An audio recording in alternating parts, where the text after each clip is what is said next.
All right. Are we live? Mic check 1 2 1 2.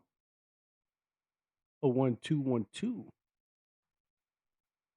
How we doing? How we doing? How we doing? How we doing?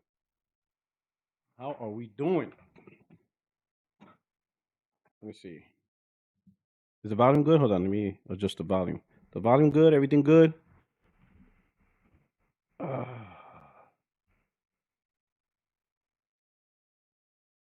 microphone check. Microphone checker. Let me see. Everything's good. Everything's going. All right. Audio check. Audio check.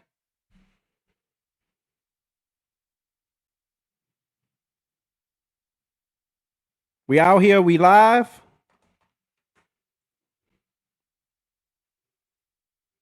All right, awesome. All right, people. All right, people. Hey, welcome, my friends, my family, my fellow gamers. Welcome to another Puertorock77 live on this beautiful Friday night. Well, still daylight a little bit here. But everything's cool, man. Hey, I really appreciate you guys rocking out. I know it's early. People are gonna come in and come through. I just want to give my appreciation to everybody. Shout out to you guys, man. Really appreciate it, man. You could be doing a lot of things right now, but you're chilling here. Hope you're enjoying your Friday. Hope you get to enjoy this weekend and stuff. Um, while you're here, hit the like button, share this out. Um, really appreciate you guys rocking out. We got some good topics. Woo! We got some good stuff to talk today. We got some good to talk today. Some crazy stuff already. Um, 18 minutes to go live. It only took 18 minutes. Hey, listen, I have PC problems, man. PC problems. There's always PC problems. And these guys want me to game on this platform. These guys swear PC is the perfect platform, nothing wrong. Yet something as simple as starting Streamlabs and YouTube and getting it to sync.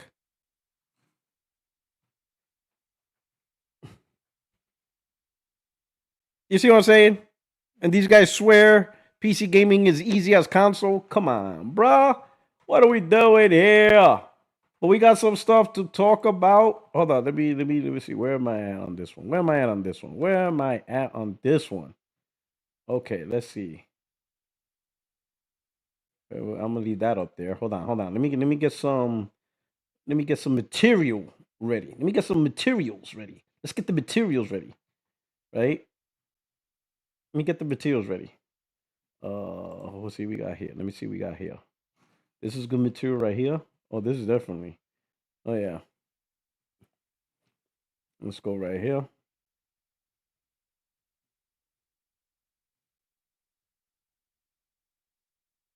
Let me see. Go right here. All right, we'll start right here. But anyway, let's welcome to the show. Gonna have a good time. Again, please hit the like button. Your only friend these YouTube streets, Puertorock77. We're gonna talk a little bit about PlayStation. We're gonna talk a little bit of Xbox, a little bit of everything. We're gonna have some fun. We're gonna have some fun with this, right? But let me kick it off with this. Let's kick it off with this. Let me do this right here. So we all see this right here, right? This right here. Boom. Important price update for PS5 and PlayStation Portal. Oh, before I do that, hold on. Before I even talk about the topics, let me talk about something a little bit personal. A little bit personal. So, if you follow my podcast last week, you all you hopefully remember the little segment conversations that we had about my TV, right? The 4K TV I'm playing is an LG, but it's not OLED or anything. It's not even a good gaming TV. It's 4K 60, but it doesn't have HDMI 2.1, so I don't get VRR. It's not very good TV for the Pro anyway, right? Because the TV I did have that I was playing is in storage. What I was had in California. It was a QLED, but I specifically bought it for the PS5, so I had all everything I needed, right? So in the podcast, you know how we were all talking, and people recommended a monitor, and me and Extreme myself, we were like, ew, ooh. I felt like the meme. Ooh, brother, what's that? Ew, brother. Ooh, what's that, brother? Ooh, brother. That's how me and Extreme. We're listening to all these guys recommending a monitor. And I'm like, a 32-inch monitor? What are we doing here? Like, no, friends don't let friends play on monitors. Like, no, no, no, no, no, no, no. We just got to be a TV. It's gonna get OLED. Shout out to Flagrant says get an OLED TV, right? Okay. So guess what? I said screw it. I bought me an OLED TV, right? I got me the Samsung S95F. I went on. I have the app called the Exchange. It's a military exchange. It's pretty much our version of Best Buy, Walmart, whatever. And they had a sale on the Samsung S95F. It was $900 off. So I ordered it. The only thing that sucks is, free shipping. It takes a little bit longer to deliver. It takes like 2 weeks. They don't have like 2-3 day shipping. It takes a little bit longer to ship what you call it, major products like that, really big products like that. But at $900 off, I went for it. No, I did not get the 65 inch. And I'm going to explain to why, because I said this before. In fact, the current TV I had that was in my man cave was actually 50 inch. There was one time, especially in this room, I had a 65 inch. All right, so let me backtrack. Let me explain. Whenever I have my man cave, most houses don't have a den, right? It's usually you have to pick a bedroom, and that becomes your man cave, right? So most places, I pick the smallest bedroom, and that becomes my man cave, right? And so the smallest bedroom. I had a 65 inch. Really, I had a 60 inch in the room, and it was too big. Like like it felt like I'm sitting at the front of a movie theater, and you're like, I don't like that. I like some distance between me and the TV, so I can see like I don't like to see parts of the TV peripherally. You know what I mean? Using my peripheral, I like to see the whole TV. That's why I don't have like big monitors either on my table or anything. Like 32-inch monitor, I could never. I could never have a 32-inch monitor on the thing. No, no, no, no. The biggest I'll go is like 21-inch or whatever. Like, I like prefer whatever. You know. You need a 90 or what? A 98? Hell nah. I have a 75-inch 4K TV in the living room. I don't like TV, like, unless your room is huge or whatever, you're in the living room. But in the man cave, 65 inch is way too big for me. 60 inch was big. In fact, again, the TV I had is 50 inch, and that was perfect for me. It's a perfect size, perfect distance. I get to view it the way I want to view it. The only reason why I got the 55 inch is because I think that's the smallest size. I couldn't find a 50-inch S95. So I think 55 inches is the smallest they go. So I went with that. But that's even usually a bit bigger than what I normally would get. You know what I'm saying? That's just a little bit bigger than what I normally get. But 55 inches is the smallest I seen for the S95F. So I went with that. OLED obviously, and $900 off the price. It was real cheap and free delivery. So in about 2 weeks, it should be here. You know, so I'm gonna hold off on playing Resident Evil. I'll play other games, but I'm gonna hold off on Resident Evil until it comes out. So the little man cave is gonna be back on business because I'm gonna set it up in here. I bought me a little small stand to put the TV on top to put the PlayStation Pro. But yeah, I was just done with the TV I had upstairs. I was just done. I couldn't take it no more. I'm like, I couldn't take it no more. I couldn't. So pretty much the S95 is my birthday gift because I don't ask a lot for my birthday. So whatever I do want, that's what I get, and I don't really worry about Christmas and birthday and stuff like that. So this is my birthday gift. You know what I'm saying? But I can't wait because I just can't take the TV anymore. I just can't do it. It's such a downgrade, and I'm like, oh my god, I couldn't do it. I can't do it. So I just thought I'd pass that along. Pull the plug, and it was just good timing because the exchange had the a spring sale. That's why it was $900 off. I said, "Oh hell yeah, boom!" Especially during these times with the prices of electronics, I was like, "Boom!" Um, oh yeah, back in the days, 32-inch TVs were considered normal. It's just crazy how new sizes become the norm and stuff. It just becomes the norm, right? Um, it's just interesting. Like now, 60 inch. I remember when I first bought a 60-inch TV for the living room, and I hung it up on the over the fireplace and the thing, and that thing looked huge.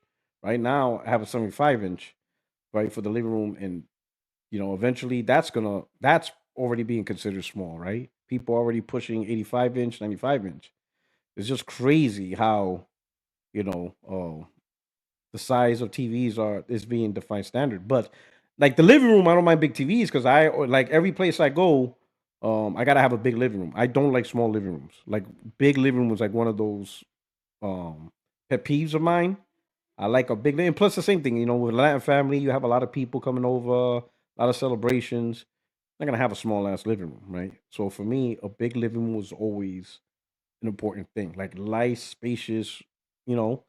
So a nice big TV in the living room, it makes sense. But for me in the man cave, a 65-inch TV, I did a 60-inch, and I was just like, this is too big. Again, it felt like I'm in the movie theater, like on top of it. Puerto Remember the big ass Sony Triniton, but they were only 36 inches. Yo, I ain't gonna lie, and them shits weigh like a motherfucker. I remember, in fact, I think I remember I had a Triniton one, and that shit was heavy as fuck. I remember me and my brother, when I moved in with my girlfriend, my wife now, right? But when we were dating, we moved in together. We got an apartment in Brooklyn on the third floor. Boy, me and my brother were moving a TV, and I bought that TV because it was 480p for my PlayStation 2. Yo, that TV was so heavy, and we had to carry it up 3 floors. That thing was heavy, bro. 480p TVs back then, heavy. And I used look at that, right? So I had a 480p TV, right? And the PlayStation, I had to buy the plug with the 5 colors for 480p. You know what I'm talking about? It had the blue, red, green, and like 2 yellows or something like that. So instead of the red, yellow, and white plug, I had the one with the green, the blue, the red, and 2 yellows. That's how you were able to get progressive scan. So instead of 480i interlaced, you were able to get 480p smooth laced. And I thought I was like top shit. Like, ooh, yeah, component cables. Like, ooh, yeah, I got 480p, dog. I got 480p. Check out these cables. They're like, look at that. Oh, shit, you got 5. You got 5 connections. That's right, dog. I got 5 connections. I don't got 3. I got 5. I got that 480p, dog. Progressive. It's not that interlace shit. It's progressive. Like, yo, yo, fucking NBA Live is buttery smooth, dog. NBA Live is buttery smooth, man. Them shots, them threes is on point. Man, it never looked any better. 480p, baby. Yo, talking all that shit, you know what I'm saying? And I had it for my Xbox too, the component cables too. It was both. I'm not doing 3 things. I'm doing component. I'm not playing unless it's component. Goes to somebody's house, like, bro, is this TV 480p? Like, nah, what's that? What's that? You playing interlace, dog. 480 interlace. Nah, you need to get that 480p and get the component cables for the smoothest experience. Oh my god, the ignorance. The ignorance is crazy, bro. The ignorance is crazy, bro. No, but I ain't gonna lie, man. I couldn't handle the TV no more. I'm like, yo, I got a pro. This TV is I can't do it. I gotta get back. So I can't wait. Hopefully nothing crazy goes on with the delivery, like they break it or some shit. But hopefully nothing crazy like that. But hopefully it'll be in here within 2 weeks. Takes forever, but all right. Be here 2 weeks, write it out, right? Then once I get it, I'll have my TV stand here before then. So I have my TV stand. I'll set it up. I'm probably gonna put it right here. Set it up right there. Set the TV up. Get my Pro, and then I'll play Resident Evil with all the bells and whistles. PSSR 2.0. It's gonna be great. It's gonna be fantastic. Woo. Ready for Returnal as well. Oh man, it's gonna be great, right? But I just wanted to start that off. Let me see. The delivery company UPS. To be honest, I think it's I don't think they use UPS the exchange. I think they contract local deliveries and stuff like that. That's probably why it takes so long. I don't think they use so I think what they do is they don't automatically use UPS or FedEx. I think what they do is in the local area they do like a bid, or they have like a bid contract with local deliveries. So that way they save money. And that's why it takes like 2 weeks for big items. Because like small items, I think they already have deliveries already set up. But for like big items like TVs, furniture, whatever, So you buy the TV, and then they're like in a bid process, or saying like, "Hey, all these things we need to deliver. Who can deliver this at the cheapest price?" And then all local delivery companies be like, "Oh, we could do it. We could do it for this price. We could do it this price." And then they contract. That's what I think is happening, and that's why I think it takes like 2 weeks. Because think about it, 2 weeks is like early 2000, stuff like that, right? Um, you can't tell me like the TVs all the way in California. They have local warehouses, but um, I think part of the saving cost is bidding for the local deliveries. But I am not going to complain. $900 cheaper. It was much cheaper because I compared it to Amazon to be like, all right, how much cheaper is this TV compared to Amazon? Because the juice may not be the squeeze. Like if I were to save $100, then all right, I'm like I'll eat the $100 if I could get my TV, because Amazon was going to deliver it in 4 days. So I would have my TVs. I ordered it yesterday. I will have my TV in 3 more days. But it was a $500 difference between, like, it was like a $900 savings. Amazon had their own sale, but the difference between the two is like was five and change. It was like 580 something cheaper. I was like, oh, like so Amazon had like a $400 sale. This was $900. So I'm sorry, but I'll wait the whatever for saving up five something, you know. Shout out to Chrono Rick. Thank you for the super chat. Says, "Hey PR, imagine being a gamer and you voted for the orange guy, and now you have all these higher prices news." Like, the funny part is like, when all this was happening, I was really surprised how people did not understand. Well, now I'm gonna say this. I was surprised at how people didn't learn on how tariff works. I'm not surprised at how people didn't know how tariff works. That's fine, right? Because you never really cared for it, right? Right? Or whatever. Maybe it never got taught in school, never brought up, whatever. But once the topic came and people were saying, damn, if the president raises tariffs, it's gonna be we're gonna end up paying the tariff hike, not the companies. When the conversation started happening, I was surprised on how many people still didn't learn how tariff works. Because like it's reasonable for people not to understand how tariff works because it was never a big talking point. Because no president ever did that. No president, or anybody running for the presidency ever came out and says, "Oh, I'm gonna raise the tariffs. I'm gonna raise the tariffs. I'm gonna raise the tariffs. I'm gonna bring in millions." Never did that because they all know that's not how it works. But when President Trump did that, and it became a topic of discussion, people should have researched it. And then people should have learned after research. But it didn't happen. A lot of people still didn't know how tariff. In fact, not only did they didn't know, some people were going off of the grifters and just completely like learning the wrong thing about tariffs. Because they were listening to the grifters, the Trump grifters, the MAGA grifters, who were lying about tariffs. They were literally lying on their TikToks and social media. They were absolutely lying about how tariff works, and people believe them. But the crazy part is, like, you don't have to always use TikTok to learn something. You could be like, you could literally just go on the Customs and Borders website, and it explains how tariffs work. Like, literally, you could go to the government website.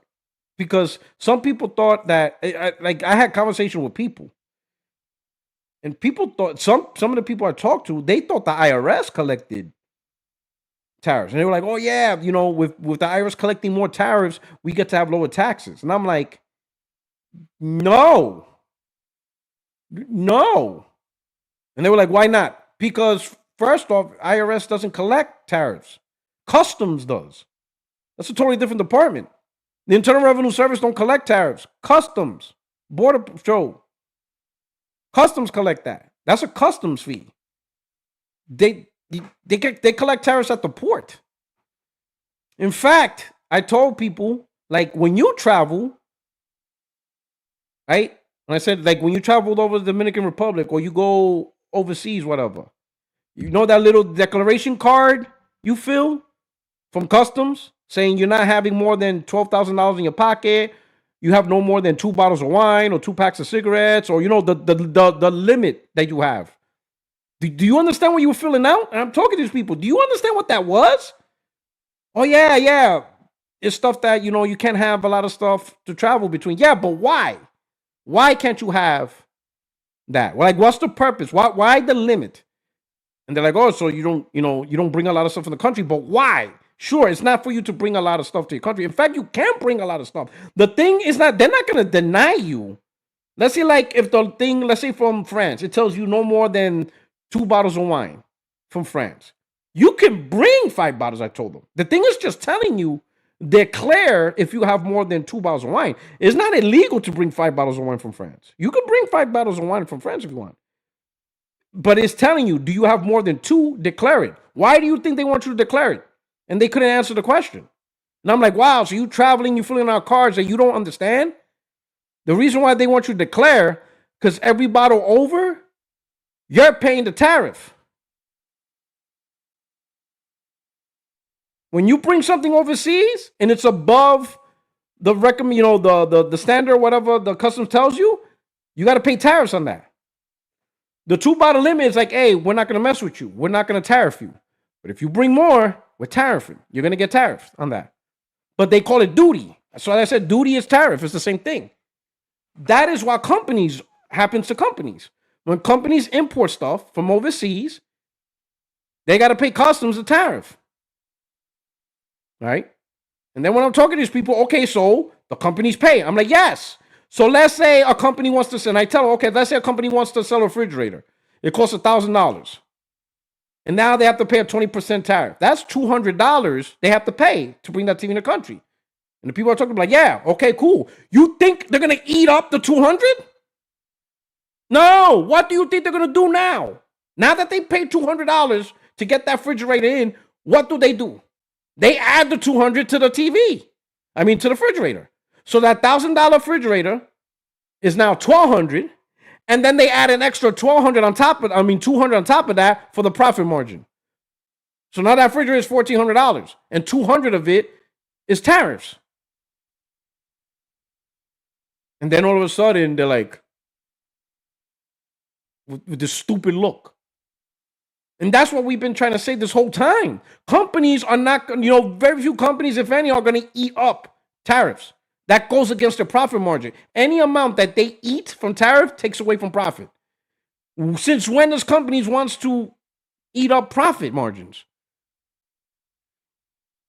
And this is what we've been trying to tell people. The tariff shit don't work. It screws us over. What kind of stupid shit is this? Now, is there a way to use tariff to protect American industries? Yes. One is to protect an industry that already exists. The president put tariffs on shit that we don't have. So he's not protecting anybody. Some of the materials and stuff like that doesn't even exist in America. So what's the point of the tariffs? There are small businesses that had to be closed down because they could no longer afford the materials, and the only place to get some of the materials was from overseas. I think I mentioned here on the podcast, maybe not, but there was one knife maker, an American knife maker, who had to shut down his business because his knives, while they're manufactured, they're carved here in the United States, so they are American made. They are American made knives. He makes them here, right? But when you hear the term American made, is it fully American made? And what I mean by that is he makes the knives here, but the steel he uses, that he buys it from the company gets their steel from overseas.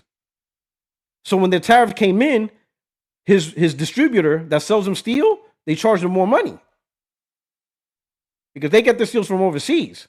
So now he's paying more money for steel, okay? Because the steel ain't from America, it's from overseas. So the cost of steel went up.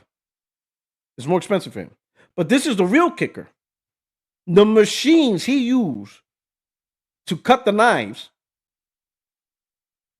were from Germany. They're not American-made machines. In fact, apparently, these machines, the only place that actually makes these machines to cut the knives to a certain specification, which is why his knives were so popular, I guess, for hunting or whatever his knives were for, was because it's a German exclusive proprietary technology.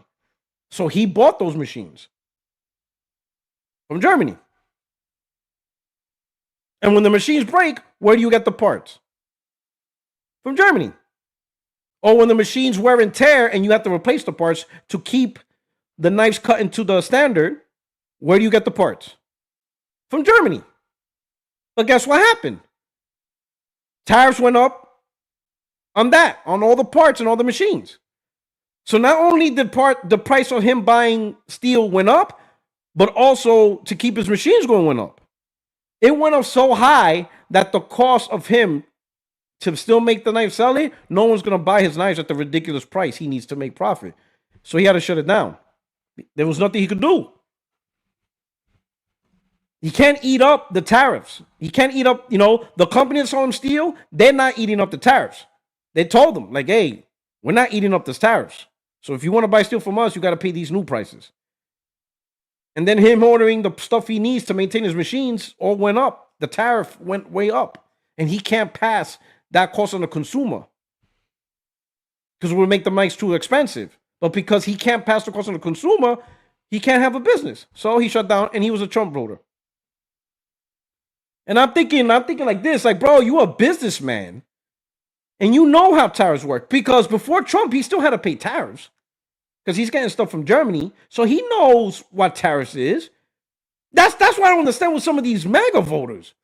He was a business owner that dealt with Germany. So he's been paying tariffs, but the tariffs is like 2%, 3%, low, small. And he'd take that little small price, add it to his knife, and he was in business. And the president's telling you he's going to raise the tariffs. You telling me you couldn't do the math yourself and realize, oh, shit, if this guy raises tariffs, it's going to put me out of business. People ask him that question. He did a follow-up video. You know what was his answer? Oh, I didn't think it was going to apply to me. He thought businesses in America was going to be exempt from paying tariffs. Majority of the people who pay tariffs are the businesses. Businesses are the one that pays the most tax because they're the ones that import the most stuff in bulk volume. And I'm like, yo, like, how the fuck are you guys voting and you don't understand basic concept? Like, you guys don't really know what you're voting for. You don't know what you're voting for. So when people say, like, I'll be honest, listen, I love this country, but this country will never be totally fixed. We're always going to have some type of problem. And the main reason why we're going to have type of problems isn't the politicians. People swear it's the politicians. No, it's not the politicians. I mean, technically you could say it's the politicians, but it's not directly the politicians. The main reason why we have so many issues is us. Because we keep electing, because a lot of Americans don't know how to process information and actually pick the best candidate. If we don't understand basic concepts, then how can we effectively pick the best people to be our representatives when we don't even know shit ourselves? This guy literally voted for a president that condemned him because he was too dumb to see 5 steps ahead of him. He couldn't see, wait a minute, if Trump becomes president, raises tariffs, and he's been saying 10, 20, 30%, so let's say he does 30%. If he raises tariffs on Germany at 30%, that means this is what happens to my business. Oh, man, I can't vote for this guy. Sure, you don't like Kamala Harris. Sure, whatever. But she ain't going to put you out of business, though. You at least have a business going. Can't be that bad to vote for her. Or you could vote for the guy and now your business is gone. And that's what happened. A lot of people voted for him. People lost farms. Yeah. Because of the things that the president did, right? For example, soybean. I didn't even know that. I mean, whatever. But the third largest exporter of soybeans, meaning the third country that buys soybean, the third most was China. They were the third biggest customer, $6 billion a year in soybean. China was buying soybean like a motherfucker from America. $6 billion. China said, nope, we're not buying no more. China did 2 things. They no longer buying soybeans from us, no longer buying beef. They were also like the second. No, I think soybean, they were like the second or the first biggest customer for that. And beef, they were the third. I know beef. They're not buying beef no more either. They stopped. buying beef from America. They stopped buying soybeans. Now they buy beef from Australia. And that was also like $1 billion industry. So when you're a farmer and you lose your third biggest customer in the world or your first biggest customer in the world, what happens to your farm? You're shutting it down. You can't lose one of your top 3 customers. You can't lose them. You see what I'm saying? And if you haven't been attention, I mean, for those in America, listen, this is the thing. And I told, having these conversations with friends and whatever, I told them the only way to truly change this country is everybody has to back a third party. And really the biggest third party, or the one we can arguably say is the biggest third party, is the independent party. Everybody just has to vote independent. Even if you don't know the person, independent down the line. Put the independent party in power, give them power, voting power, power to say no, put them in place. Give them significant power that the Democrats and Republicans will now say, oh shit, because that's the only way you can weaken them.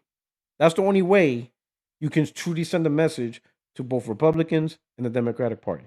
Right now, no message is being sent. Ever. People think because the Republicans swept all the elections in 2024 that sent the message to Democrats. It doesn't. Losing to the other party doesn't send the message, because the way our politics is now, it's a pendulum. It's a pendulum. Right now in 2024, the pendulum swang all the way to the right. Okay, it's a temporary loss to the Democrats. Guess what happens with pendulums? The harder you swing in one direction, what happens? It swings the other way just as hard. And that's what we're now seeing. We're seeing the pendulum swing to the left now. Look how bad the pendulum is swinging. Mar-a-Lago, with the president's country club, the city, he had an 11-point swing in that voting district. So that district is like, in fact, that district got redistricted to make it even more Republican. It's called gerrymandering. So Florida gerrymandered the district to make districts that were kind of split between Democrat to make them more Republican. And Mar-a-Lago, that district is like Republican. It is Republican. It's where literally the Mar-a-Lago estate is at with Trump. Guess what? Last week, the district representative, the one who won the representative, was a Democrat. Mar-a-Lago is now blue. And everybody's like, but there's nothing but Republicans there. That whole area is a Republican stench hole. That should tell you how pissed off some of these Republicans got. Now, you got MAGA Republicans and you got Republicans. There are 2 types of Republicans. Yes, the Republicans did vote for Trump because they got fooled. They got duped.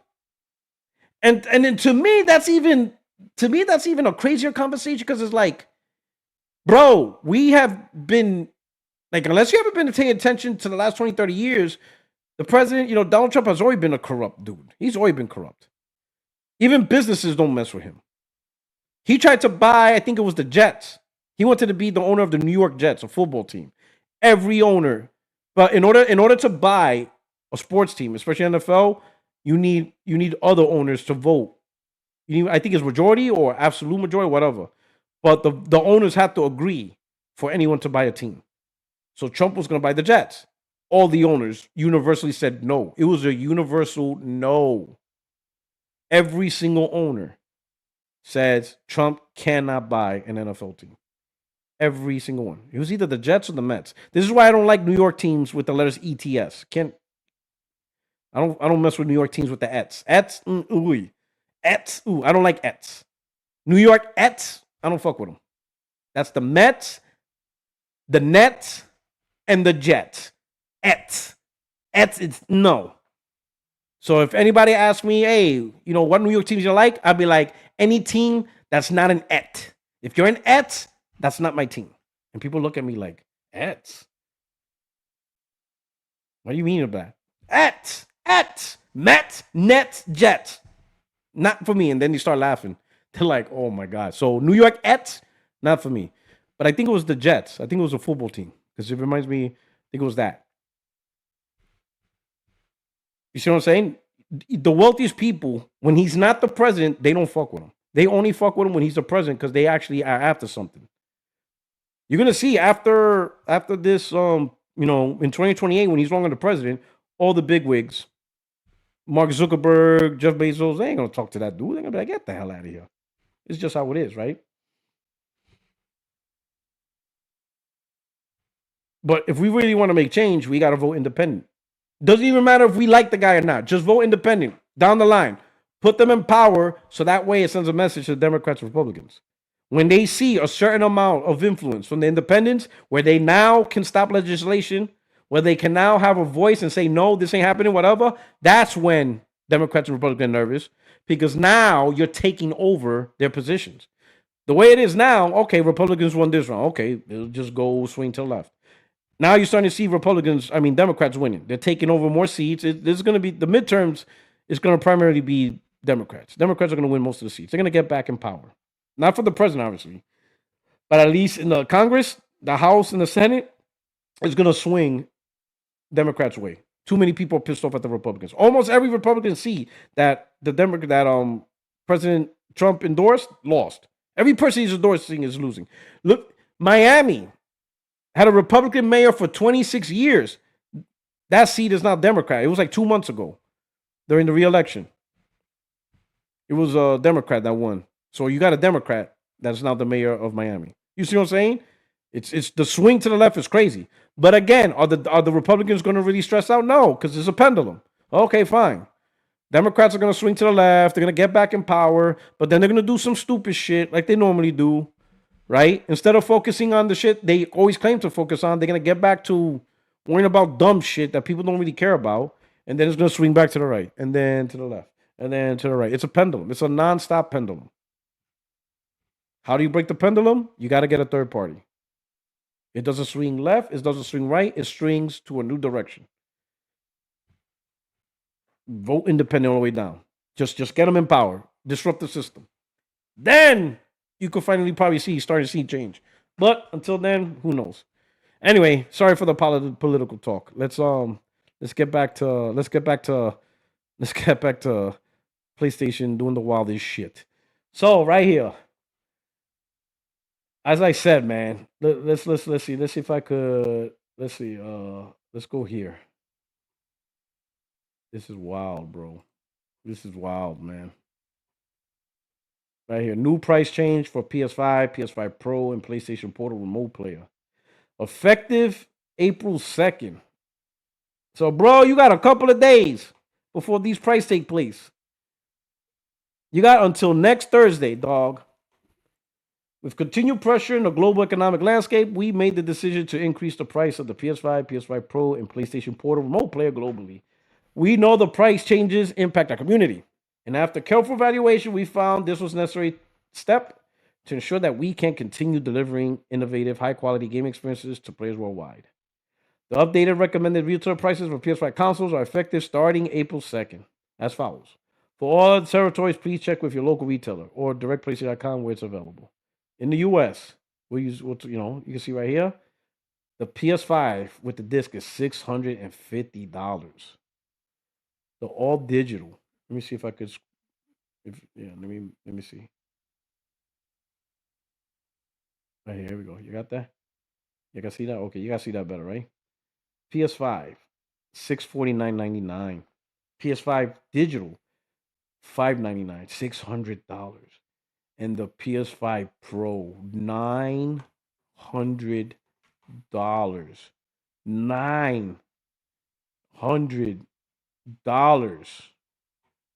$900.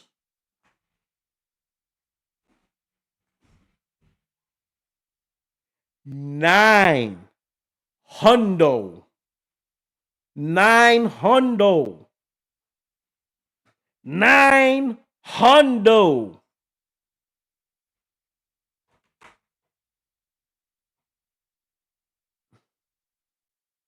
And I know the UK, the pound conversion is lethal. You convert this to dollars, it's probably like $1,300 or some shit. Let me show you what I'm talking about. Right, this is the pound, right? UK goes by pound, and this is euro, $8.99, 900 euro. Japan, usually the 80 cents is the change, so 13.79. I could only imagine. Yo, listen, Valkyrie. Shout out to Valkyrie, panel member.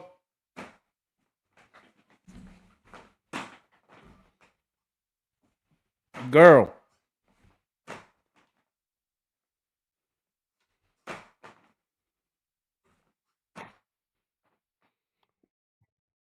We're gonna have to do like a live streaming fund for her. Because I think that thing was already like $2,000 over there in in Australia. I can only imagine how much it's gonna cost now. Oh man, listen. Let me do some super chats right here. We got Retro Gamer Guy. Thank you so much for super chat. Rest in peace to all who waited to buy PS5 for GTA 6. You had 5 years. This still sucks. And we got Craig Harris. I told you all, hobos, get it ready. I'm gonna be honest. It never made sense to me. And we all talked about it. Y'all see me make videos. I even made a video. Now's the time to upgrade a PS5 Pro. Get your PS5. Get your PS5 Pro. Don't wait for Grand Theft Auto 6. It doesn't even make sense. That don't even make sense. Let's cut the bullshit.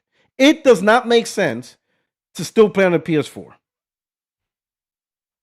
Now, it didn't make sense to play on the PS4 for the last at least 2 years. Because you had a lot of games that you couldn't play on the PS4.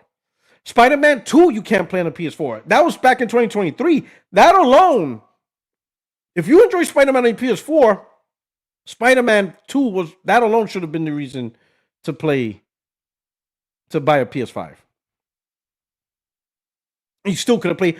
The dudes that's still on the PS4, you guys are the NBA 2K Fortnite dudes. You're not convincing me otherwise. You don't play a lot of games. You don't play a lot of different games, all that stuff. Y'all on 2K, and y'all, that's it. And y'all on Fortnite. That's the only way that I can see people enjoying the PlayStation 4. Because certainly, hell, it's not for those niche small titles that are still available on PS4. Y'all just play Call of Duty. You guys that waited and didn't buy a PS5, you guys are the Call of Duty gamers. You guys are the Madden gamers. You guys are the 2K gamers. That's who you guys are. You guys are not the gamers that play a lot of games or, play a lot of first party games, stuff like that.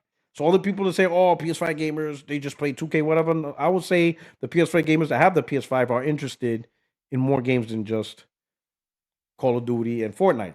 It's the gamers who still on the PS4 today. You guys are the Fortnite gamers. That's why you never left. Because you're still playing Fortnite. Yo, just the mere fact that PS4 is slow as hell and loud as fuck, that alone is a reason to get a PS5. The UI interface is smoother. The download is better. You don't hear that stupid ass jet engine noise. It sounds like a Boeing 747 taking off. The gaming experience just alone, the quality of life on just the hardware alone is great. But the games that are not PS4, this is not launch 2020 or 2021, 2022, where the big games still on the PS4, like Horizon, God of War, Ragnarok, GT7. No. You know what I'm saying? Between third party and first party, those games are not on PS4. Yote, you know what I'm saying? Spider-Man 2, Returnal, right? All the China Hero Project games that they're putting, right? All those games, you can only play on the PS5. You can't play on your PS4. So there was no reason to be on your PS4 these last years.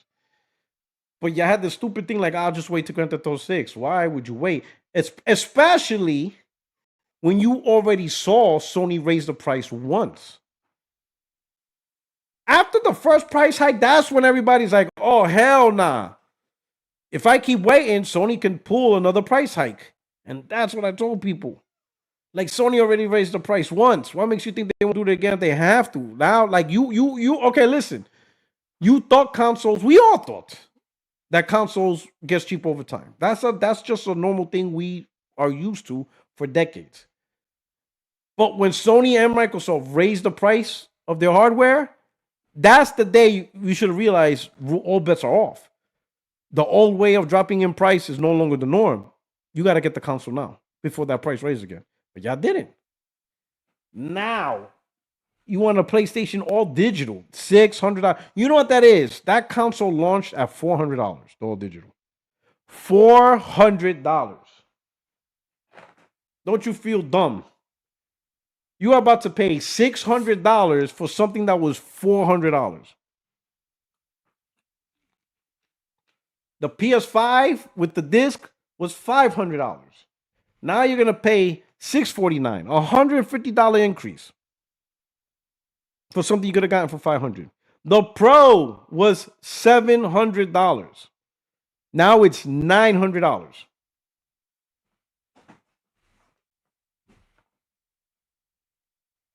Listen, early adopters won this gen. Yo, I've never seen. Normally, early adopters are the ones that get screwed the most, right? Because the Slim comes out, it's more reliable, cheaper, and all the people who waited for games, they get a cheaper console and a huge library of games instead of, there's a little struggle when you're early adopter. You have to wait for games and get the whole thing. You have to wait for the gen to really get going. You know what I mean, right? It's like the PS4 and stuff like that. That's why I didn't buy the PS4 at launch, because there was really nothing popping. I bought my PS4 2015 when Bloodborne came out, right? But early adopter syndrome and stuff. But this is different. After the first price hikes of consoles, that should have told you all bets are off. There is no more dropping the price to get things cheaper. Now it just got worse. $900 for the Pro. That's crazy.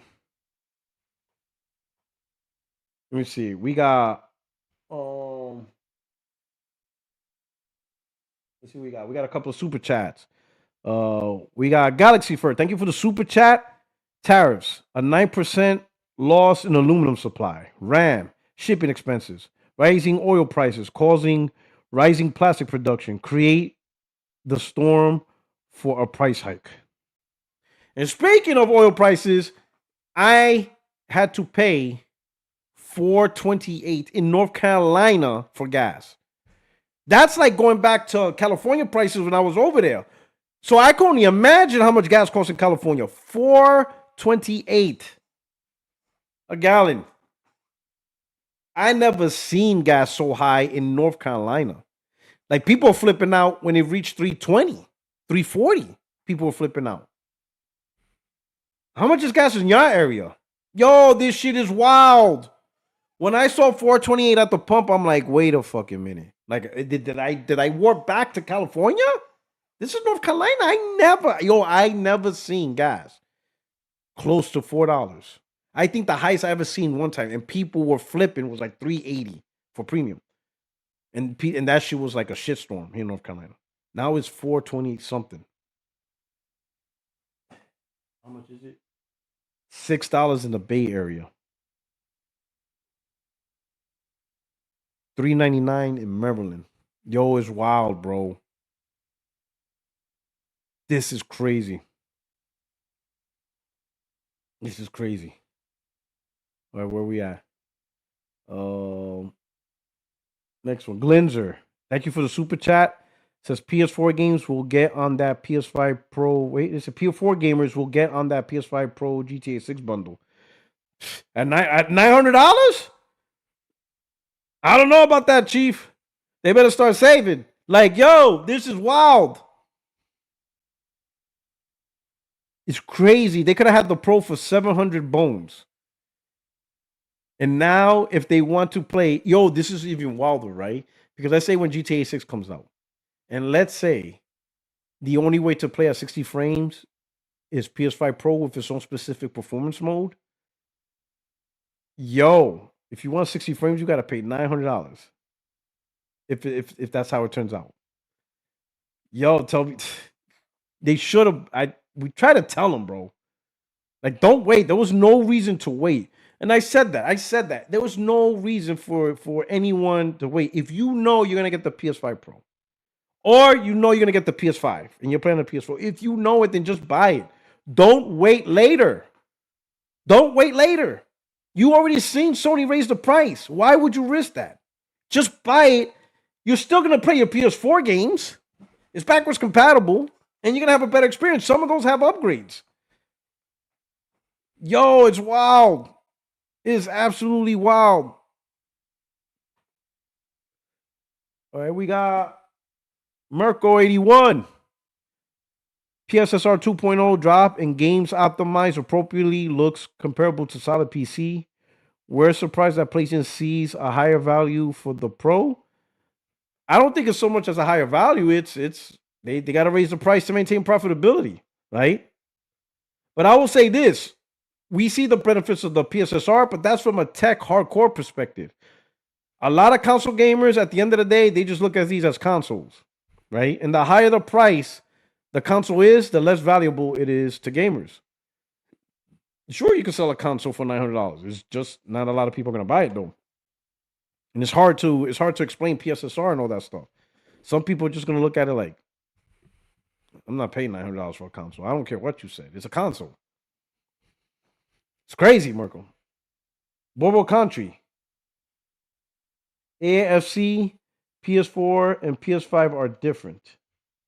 What is this? Or each, or maybe he meant each PS4 and PS5 are different? In terms of what, Bobo?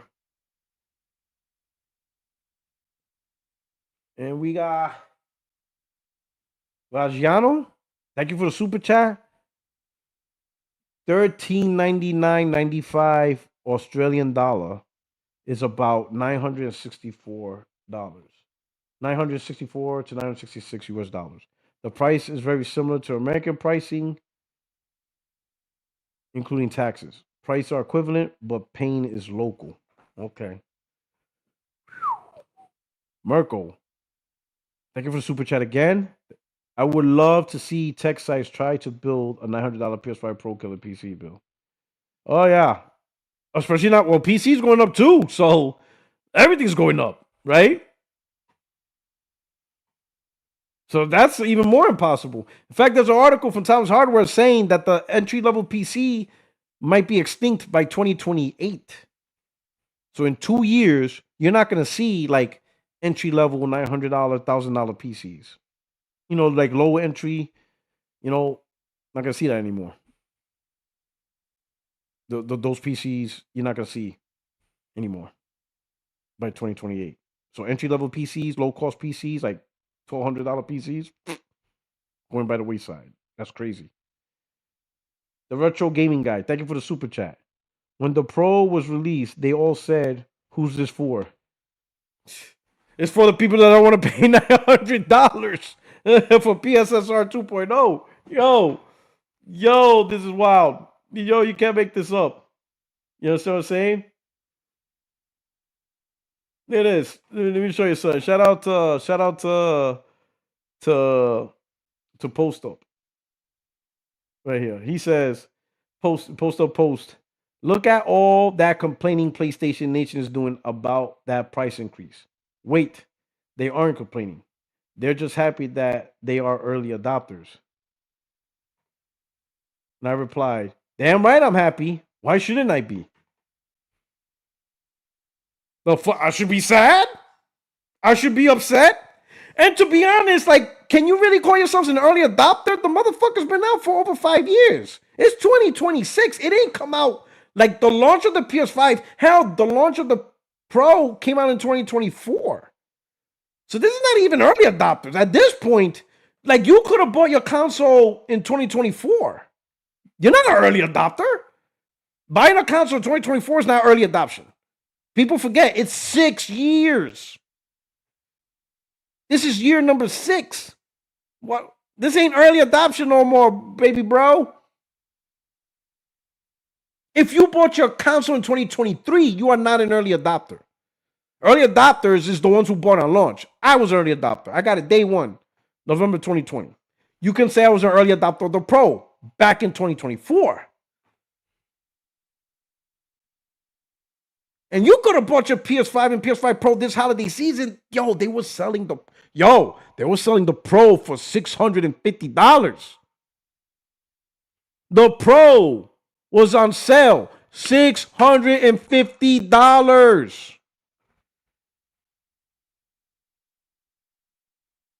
Could have been copped in. I told people, cop that shit. $650, cop that shit now.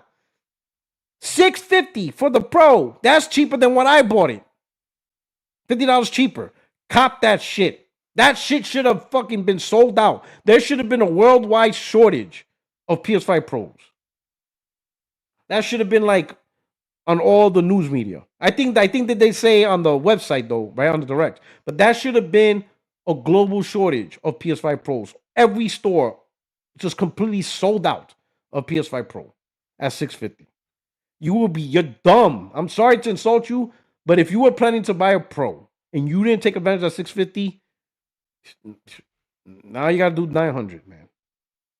Don't mean to insult you, especially support the channel. I'm just, you know how like you get upset at somebody else not taking a great opportunity? That's how I feel. I feel bad for some of you because you didn't take the great opportunity that was presented.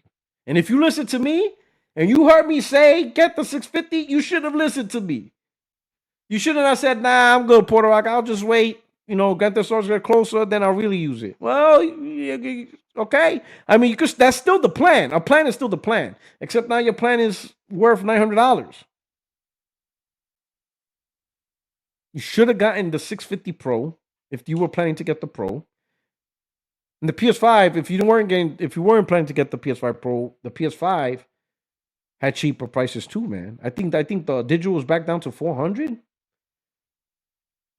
That was the opportunity to upgrade to the PS5 or upgrade to the PS5 Pro. If you already have the PS5, you paid a cheaper price. Hell, technically speaking, when the Pro was $650, that's cheaper than the launch. Because the console launched at $700. So the Pro at $650, that's what you're waiting for. To get the Pro at a cheaper price. It was at the cheaper price. $650. That's the cheaper price. And some of you didn't buy it. Even though you know you're going to get it for Grand Theft Auto 6, you should have gotten it. And moved on from your PS4. And I made that video. I literally made the video. If you have a PS4, and you're going to upgrade, just get the Pro. And you guys would have been good. You didn't have to worry about this. But now you didn't. Not now. Now I would imagine some of you are not going to get the Pro now. Because $900 is too much. So instead of getting the Pro for Grand Theft Auto 6, you're going to have to settle for the PS5. PS5 is still a great console. We just don't know if it's going to run Grand Theft Auto 6 in a performance mode at 60 frames. It may not. We'll see. We'll see what magic. I think it should. And I'm going to tell you why. And of course, it's not the whole technical whatever. Because the game is going to be on the Series S at 30 frames. So can't you just play at Series S performance levels at 60 frames? Because they're going to strip it down to get it to run at 30 frames or something, right? I don't know. Maybe I'm simplifying it too much. But damn, bro. Like, bro. Let me show you something else on this one. Check this out. Look how crazy this is. And I remember, like, I did a tweet, and I'm like, wait a minute. When I talked about the price hike, it wasn't really that long ago. So I looked up my old tweet, and I was right. PlayStation price hike, when they raised it, it was in August last year. August 2025. So I retweeted my own thing because not even a full year of the original price hike passed. PlayStation rose the price twice in less than a year, technically. The first price hike was in August, and now they're raising it again in March. Not even a full year. Not even a full year. And you got another price hike. 2 price hikes within a year. That's crazy, bro. That's crazy, bro. Now let's cut a couple of things out, right? Because God, man, people always gotta make up shit. This isn't because they took away games from PC, so they gotta make up the sales somehow. Bro, you guys are the side chicks. You are not that important. You are not making PlayStation that much money. Okay? That the funny part is, right? These PC cucks out here swearing that they were the defenders of the platform. That as long as you put games on PC, we'll never see a price hike. Game prices will always stay at where they are. Subscription service will not go up, and you're not going to see no price hikes anywhere because the defenders of PC are stopping that. Meanwhile, they only buy like 800,000 copies of the game and fucking pirate the rest. Are you fucking kidding me? Like, are you dumb? Listen, PC gamers, you were side hole money. That's all you were. You were just extra cash for profit margins. You guys had no involvement in Sony deciding what prices they should raise, or since they're making games on PC, they're not going to raise the prices on console, they're not going to raise the prices on games or peripherals. You guys had nothing to do with that. You had absolutely nothing to do with that. In fact, now I'm starting to believe that is the real reason why PlayStation pulled away from PC. We all guessed a lot of things, Steam Machine, Helix, not enough revenue, maybe not worth it. We all had a lot of stuff. I had a lot of stuff and I had a lot of input. But this, I think it was this. I think it was a price hike that was coming. I even made a joke about it.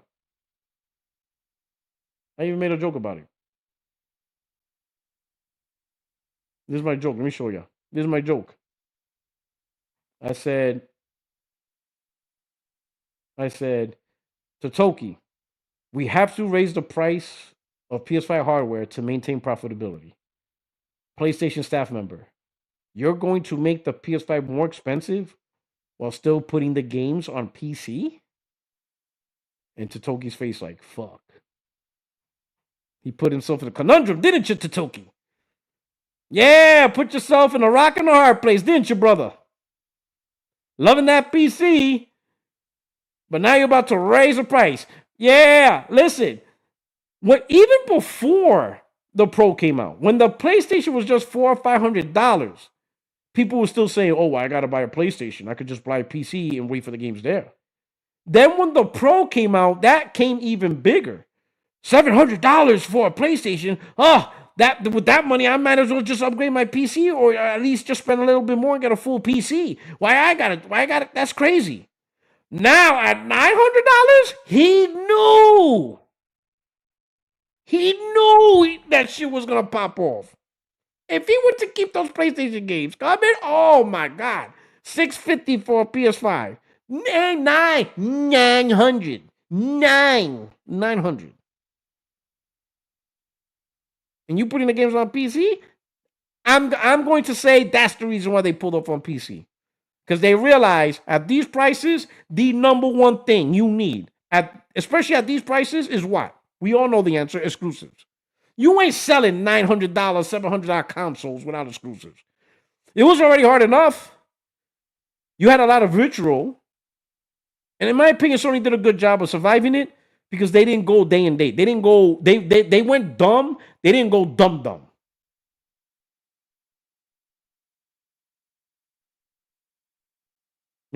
What was it in the movie Never Go Full Retard?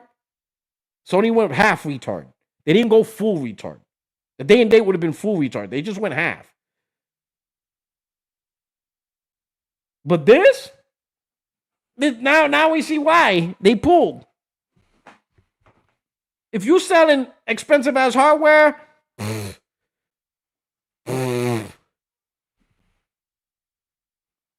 now they gotta delist their games. You gotta delist them. You have to delist their games. You have to delist the games on Steam. You don't have a choice now. This is not a choice. Let me hit up some view activity because you guys are awesome, bro. We got the retro gaming guy. When the Pro was released, oh yeah, I said I read that. Yep. Who was this for? Absolutely, I read that one. Thank you so much, though. Gordo P23.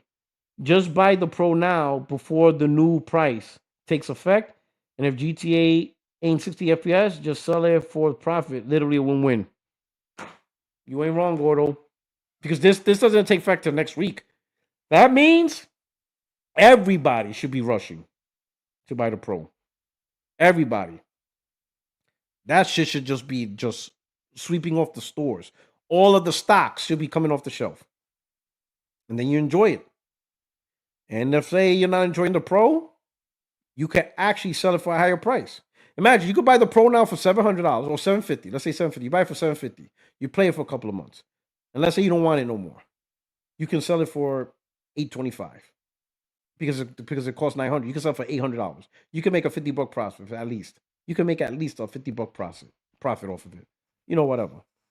Good point, Glenn. Good point, Gordo. Good point. Galaxy Fur. Bought my PS5 on launch day. Same with my PS5 Pro. Also bought my RTX 5080 PC with 64 gigs of RAM on sale for $400 off right before the price hike. Galaxy for you the truest, bro. I'll be honest, man. I regret, and I'm not because of gaming, not really because of gaming, but I regret not buying at least a laptop with 5000 series hardware. But not because of gaming, but because, my laptop, use it for work, use it for podcasting, productivity, all that stuff. Because I know we're all talking about gaming PCs, but it's just PCs in general.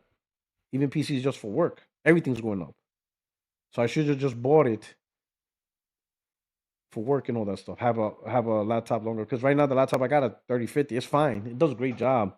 But I would have been more happier with a more performant laptop for the things I do. But listen, what was I at? What was I at?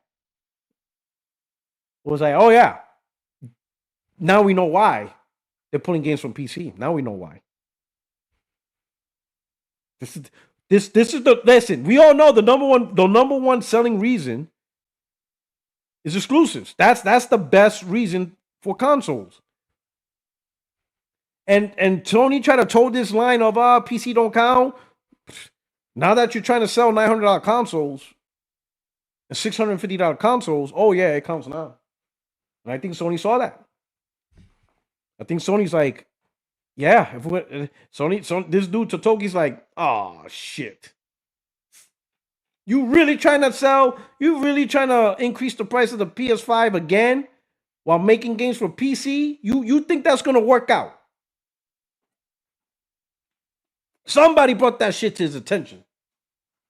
I would love to interview that guy. Listen, if you're if you were in that boardroom or you were in the room when this talk was up and you stood up and said, hold on, y'all really gonna increase the price of the console while putting your games on PC? Yeah? Please hit me up. I gotta interview you. Because you the truest. Because I know for damn sure, if I was in that meeting, I would be like, we really gonna sell a $900 Pro, a $650 PS5, and a $600 digital. A $600 digital that launched for $400. We're gonna do that. Meanwhile, we're gonna still make games for a PC while selling exaggeratedly expensive hardware and make games for PC. Yeah, that's what we're doing. We want to sell expensive hardware, but meanwhile, you don't really need the hardware eventually because the games will go on PC anyway. That's really the plan here at PlayStation. Boy, I hope somebody was like that. And that person got Totoki looking like this, boy. Boy, he had no choice. You thought you're going to get them little extra change. It was small change, right? It was less than 2%, but it's change nonetheless. Not when you're trying to sell $900 consoles. You need you need everything in your arsenal to be able to sell $900 consoles, $650 consoles. PlayStation console sales is going to drop. I know it seemed like everything was just like we seen like the tweets, right? We seen Like it was just the algorithm, but it was just flooding my timeline of people buying PS5s and especially PS5 Pro. It was crazy. I think some of you went through the same thing. I'm like, yo, am I the only one seeing just vast amount of tweets of people upgrade? And then I saw it on Instagram too. I'm like, yo, what is going on here? And I thought, like, yo, this is gonna be crazy. This momentum is gonna stay like this all year long. And then when GTA 6 comes out, it's gonna be ridiculous. Man, Sony screwed this shit up with this price hike. They slowed that shit down. I think there's gonna be massive sales over the next week. And everybody's gonna be like, wait, what happened? They're increasing the price. When they increase their price? They're increasing the price April 2nd, dog. People are like, I gotta get my shit tomorrow. I don't give a fuck. I gotta borrow money. Motherfuckers getting the ski masks, the YNs. They got their Nike tech suits. They robbing liquor stores. Listen, stay away from liquor stores this weekend. Stay away from the gas stations at night. Them shits is getting robbed, boy. There's gonna be a lot of thievery. There's gonna be a lot of holdups. Tuck your chains, dog. Tuck your chains this weekend. You know, tuck the chains. Don't go clubbing. Listen, stay home. Get gas in the morning. Shout out to Anubis Cyber. Why? Let me explain to you. Man, God bless you, Anubis. God bless you. You must live in an affluent neighborhood. You must live in Bel Air. God bless you. My man says, why? Why can't I go to the gas station at night? My man's Carlton. God bless you, Anubis. Listen, I'm happy for people that don't know the violence. You guys are blessed. Like you don't know the violence of man. And you guys, God bless you, brother, that you don't know. Like the fact that you didn't understand what I'm saying tells me you came in a good upbringing. I'm not making fun of you. I wish we were all ignorant. The fact that I know what I'm talking about is really, it's you guys knowing how I lived. And those of you who understand what I was talking about, we're the fucked up ones. If you understand what I meant, like this weekend, don't go to the gas stations at night. Stay away from the grocery stores. You know exactly what I'm talking about without even me explaining it. But for those of you that don't understand what I'm talking about, the price hike begins next week on April 2nd. That means there's going to be a lot of desperation on people to get a PlayStation 5. There's going to be dudes that have no money. So they're going to break out the ski mask and they're robbing motherfuckers. There's going to be a lot of holdups to get that money so they can buy a PS5. Motherfuckers are about to rob shit. So don't go to the gas station at night. Them shit's going to be stick up. They're going to be like, yo, hold up. $900 right now, son. Gimme. Empty out the register. They're going to get them $900. They see you in the club with the chain, that shit's, they taking your chain. They robbing chains. Right now, all, you know what I'm saying, all the YNs, they're in a mask, Nike tech suit, they robbing. There's going to be a lot of thievery this weekend. A lot of thievery. Because them PS5s got to get bought. You know what I'm saying? There's going to be a lot of thievery in the hood. So stay home this weekend. Don't go to the club. You can skip the club this weekend. If you need gas, wait till the morning. Dudes, there's going to be some stick-ups. Dudes need to get that money. Dudes going to get held up. Yo.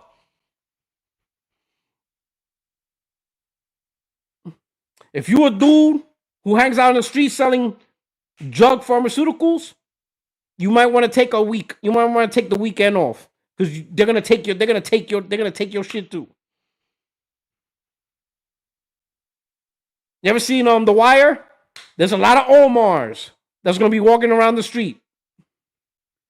Protect your stash, lock your house up. Dudes is robbing. dudes gonna try to earn a buck this weekend. Because they need to get that money before what you call it, April 2nd.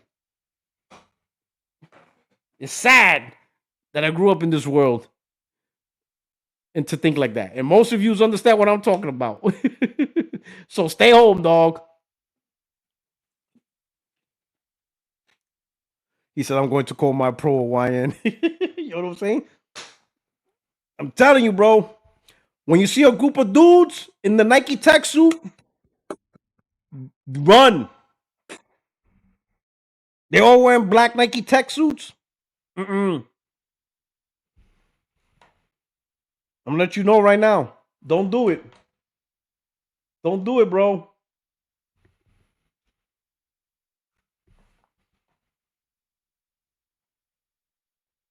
You know what I'm saying?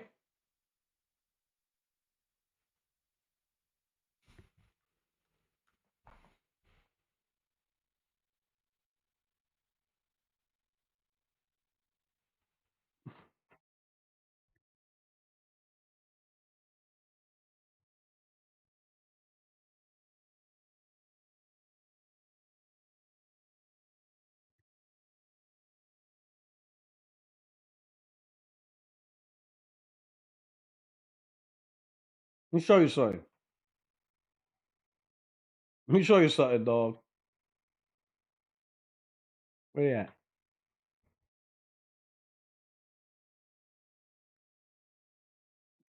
Nah.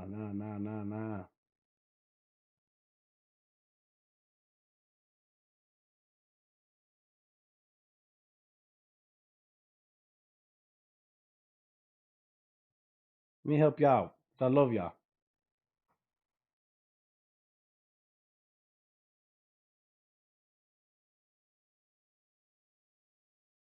Yo, hold on. Let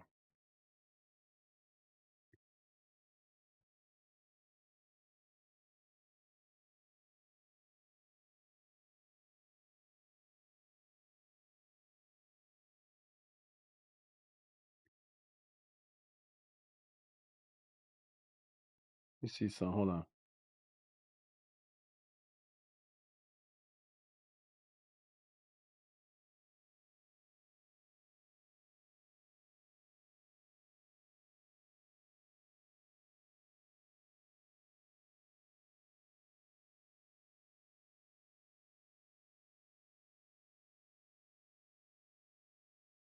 Let me see. Where can I find it? I think it was this way.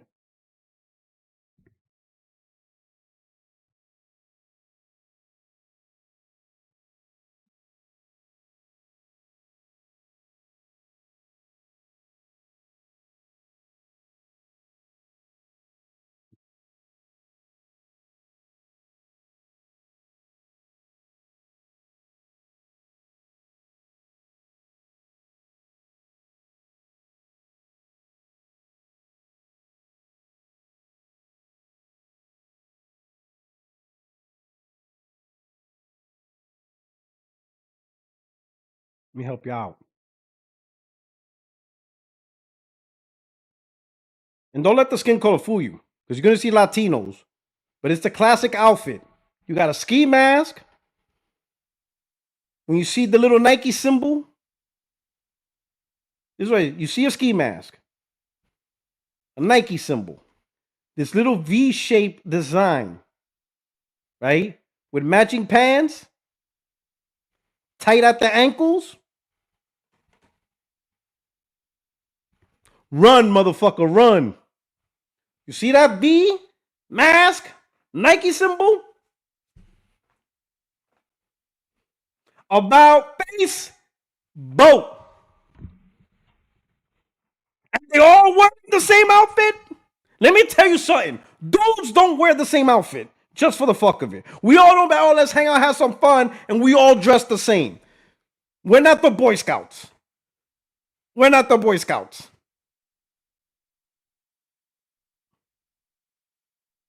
We're not that close. Oh, but we're really good friends. That's why we all want to look at that. It's not a fraternity. We don't go to the same college. All right? You see matching outfits? And sometimes there's like a little shine. So even in the dark, you see this little shine right over here. And tight ankles, especially the tight ankles. Dog.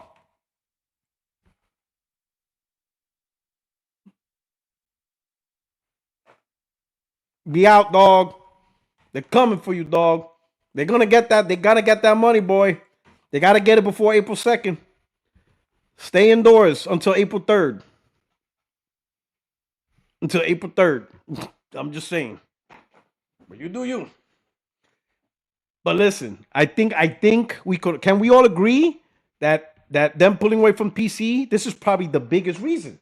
Can you think of a bigger reason for pulling away from PC? I mean, we all had a lot of reasons. We all had a reasons. I think we all generally agree. But this price hike has to be the biggest out of all of them. If you're gonna sell 650 consoles, you better have games nowhere else. And they gotta delist games, dog. They gotta delist them. They gotta delist them. If they delist the games from Steam, they delist all those games. They're obviously not gonna delist Helldivers, but all the single player games. You now have a whole library, even a bigger library of exclusives. Because now you say, to the new customers that you're trying to convince to buy a PS5 at $650, you could say, hey, for $650, you get to play Spider-Man 2, Ratchet and Clank, Returnal, right? Um, Ghost of Yote, upcoming Wolverine, Saros, you know, all these other games, God of War, Ragnarok, right? Spider-Man 2, all this stuff. And this is the only place you can play all these games. You can't really say that as long as you have the games available on PC. You can say this is the only console, but that shit don't hit as much when the console costs $650. Or if you're trying to convince people to buy the Pro for $900. That statement like console only or console exclusives don't hit. You need the real true term, exclusives. You need true exclusives. You need to say this is exclusive, not a moniker or a side thing of console exclusive or not. You need exclusives. Because at these prices, you got to go all out.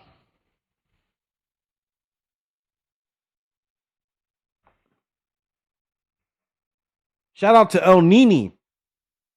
What's going on? Good to see you again, brother. P Rock. Stein is flexing the Series S on X as if that console wasn't already dead and did nothing for Xbox. Oh, I know exactly what you're talking about. I know exactly what you're talking about. Like this is like give me a second. Where we at? Where we at?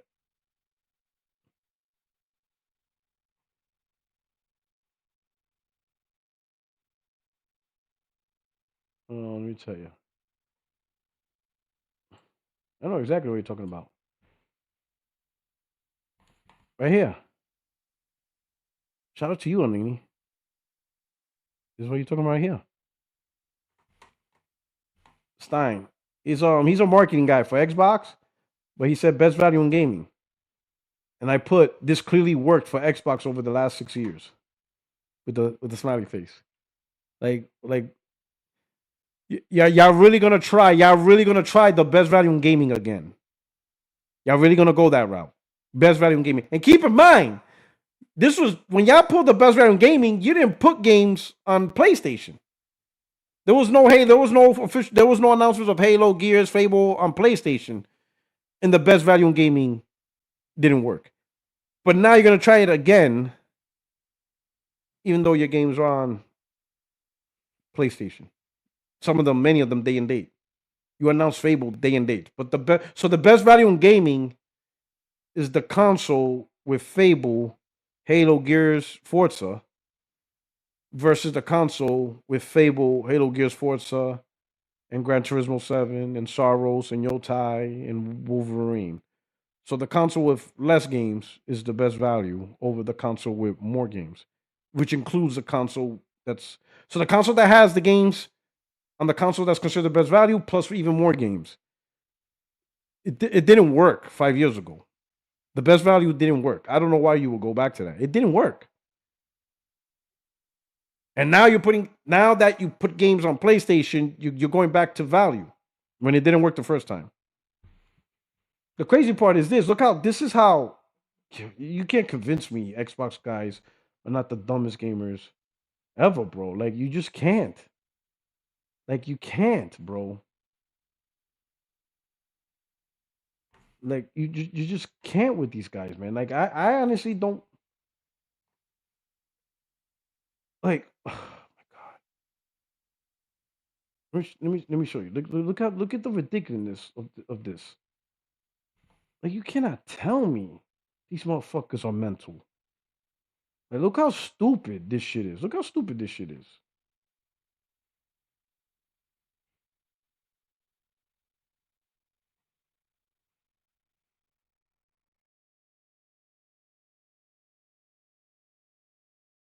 Look how stupid this shit. Right here. Look at this. Right? Look at this. This is called Eastwood. With the price hike was announced. This is what being number one in consoles so gets you. Disgusting. Right? So PS5, obviously you see it goes to $649. The digital goes to $599, and the pro goes to $89, right? Like, bro, this was your price hike when it happened. Like your Xbox Series X went up to $649. Like, what the fuck is you talking about? And your console wasn't even first, it was third. The fuck is he talking about? He's like, this is why being number one console so gets you. Then what the fuck does number three so gets you? The fuck is going on here? Like, you can't be serious, bro. These aren't serious people. Yo, these aren't serious people. I told you time and time again, this gen, I don't know what happened this gen, but this gen, the Xbox community has become the dumbest gamers in gaming, bro. You can't be, you are unserious people. The fuck is you talking about? This shit is crazy.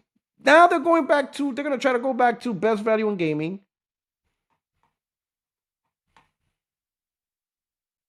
They're going to try to go back to that bullshit. And the price hike sucks. Absolutely sucks. But I'm going to be honest. I bought my shit before the price hike.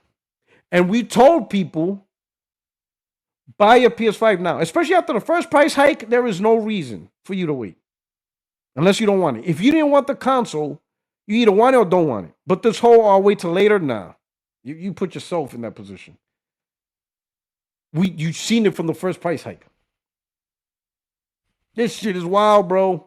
And I'm telling you, I think that's probably the biggest reason why Sony pulled out a PC. They realize they need real exclusives.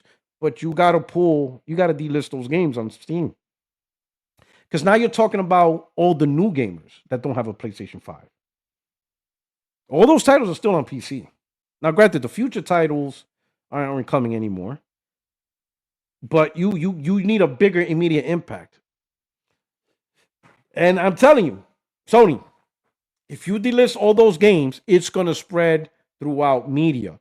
The marketing sells itself. Once you pull those games off, you're going to see nothing but articles saying Sony officially pulls games off Steam. Unless you bought the game already, there is no way to play these games unless you get a PlayStation 5. Unless you already bought the games, or piracy, because piracy is still an option, right? Because the piracy will still be there. But other than that, in order to buy these games, you now need a PlayStation. The gaming articles will sell themselves. That's literally media. That's advertisement. The gaming articles will literally advertise your PlayStation 5 for you. That one move of saying these games are all delisted, you'll see articles. You'll see a lot of backlash, but you will see the realization now that Sony delisted his games. The only way to buy these games, if you haven't bought them already, you have to have a PlayStation 5. The articles will be advertisement, and it will be huge. You don't think Sony delisting games won't blow up the internet? Sure, you're gonna have a lot of crybaby PC guys, especially, but who gives a shit? Let them cry, Let them cry. But this shit, you gotta delist the games. You gotta take back your exclusives. You gotta take it back. You gotta bring all your exclusives back. It was a stupid plan to begin with. You should have done it to begin with, but I get it. You try metrics, you had ideas, you thought you could, whatever, blah, blah, blah, blah. Okay, whatever. Experiment. The experiment failed. You gotta bring back you gotta rein that shit back in. You gotta bring it all back. You gotta bring it all back. Because at these prices, you definitely gotta send a message. You got to send a message about the exclusives. And I'm telling you, more than just any business update that most people ain't gonna watch anyway. You delist those games off of Steam, and are there any of those games on Epic Game Store or whatever you have on any store? Delist it all. That delisting will do more advertising on how serious you are with the console than any business update, any PlayStation blog, or any video we see from the PlayStation YouTube. A simple delisting of your games will let everybody know where you stand. It won't even be confusing. You delist all those games, the conversation, everybody will be able to formulate. It's easy. Not even hard. Everybody will know, oh shit, Sony's really serious. I guess you can only play these games on PlayStation. There's gonna be a lot of people be mad, but who's gonna be mad? It ain't the PlayStation console gamers that's gonna get mad.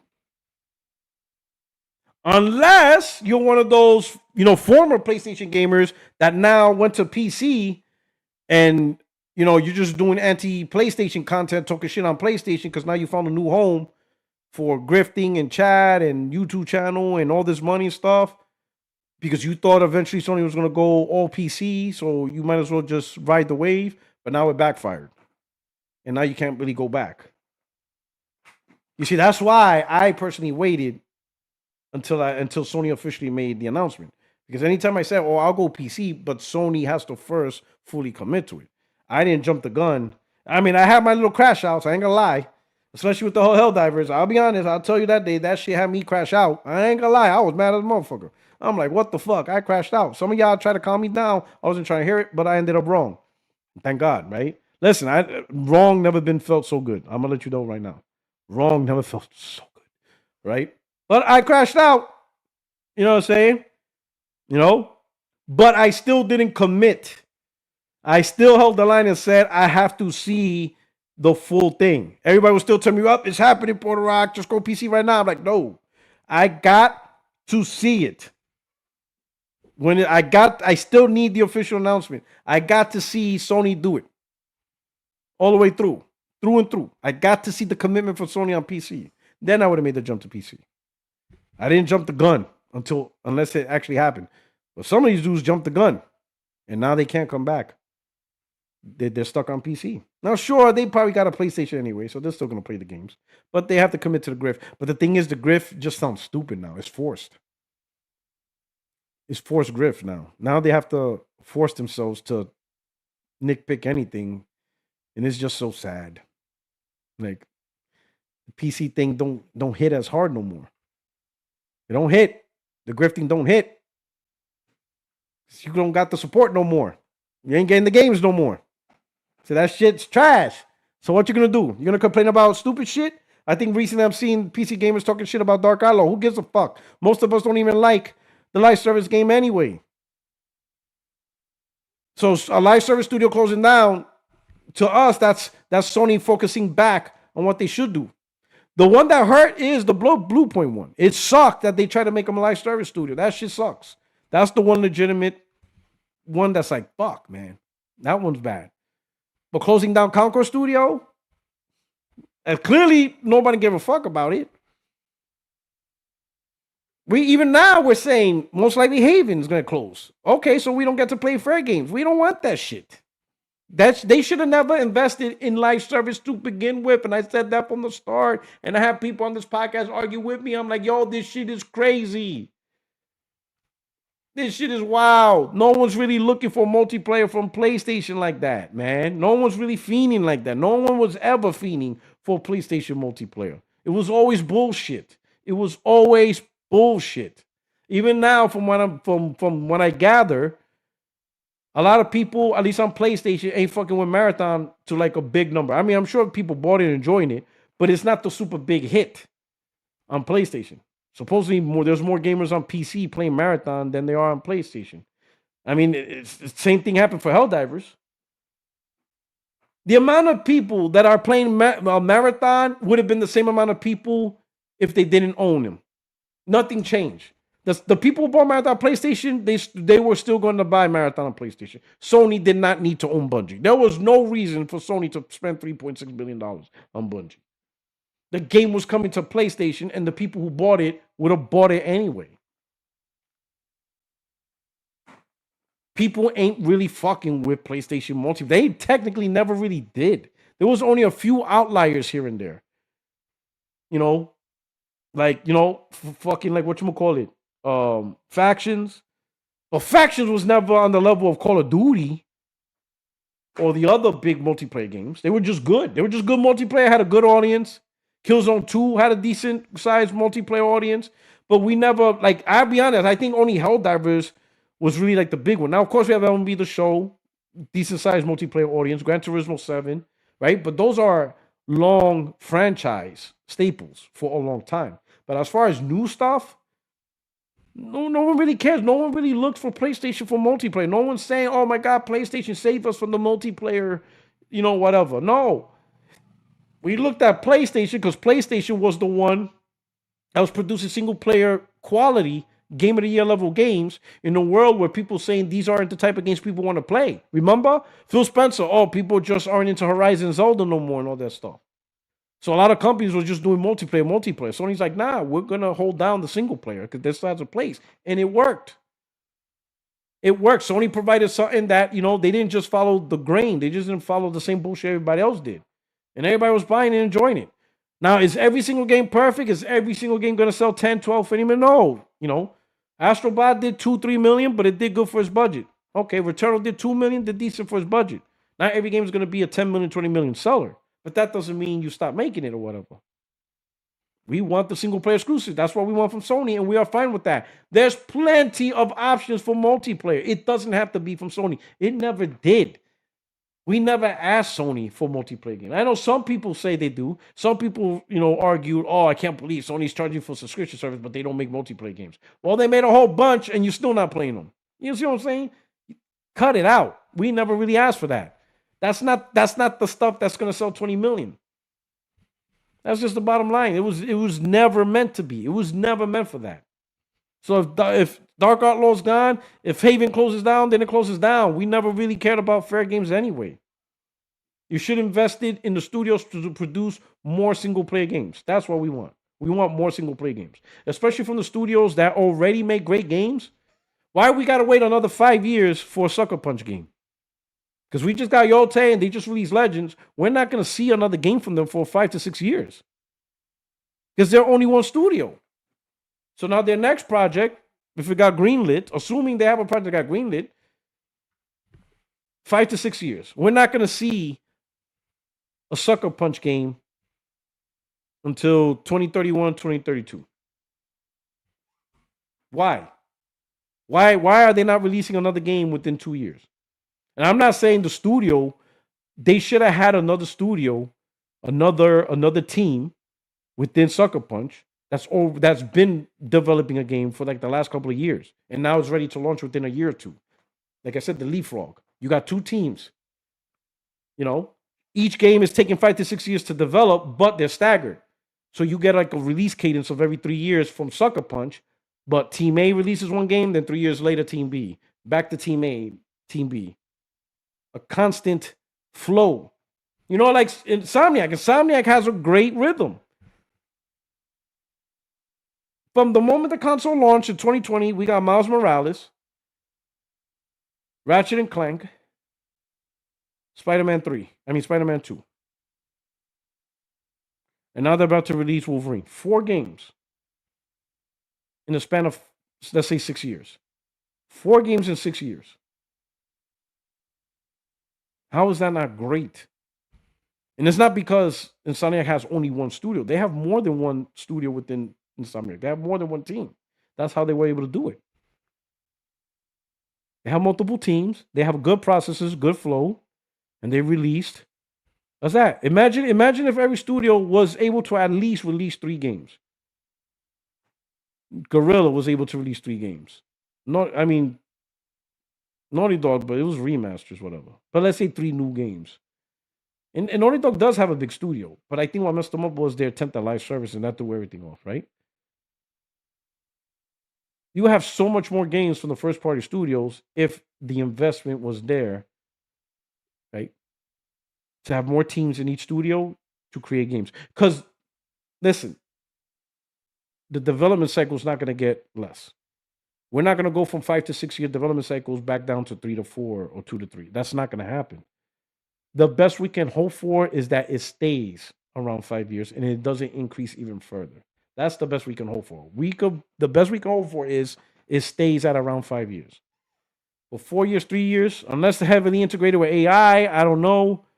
But to me, console development, I mean, game development is going to be at 5 years for the big AAA games. So if game development stays at 5 years, you need more teams. One team representing the whole studio can't be it because you're only going to get one game from that studio every 5 years or so. But if you have 2 or 3 teams in that studio, you can see at least 3 games in a gen. You could get 3 games from that studio in a 7 year period because each game was staggered out. That's what they got to do. Invest in your studios, get more teams, so that way each studio can have a higher output of games, but each game takes its 5 to 6 years of full development.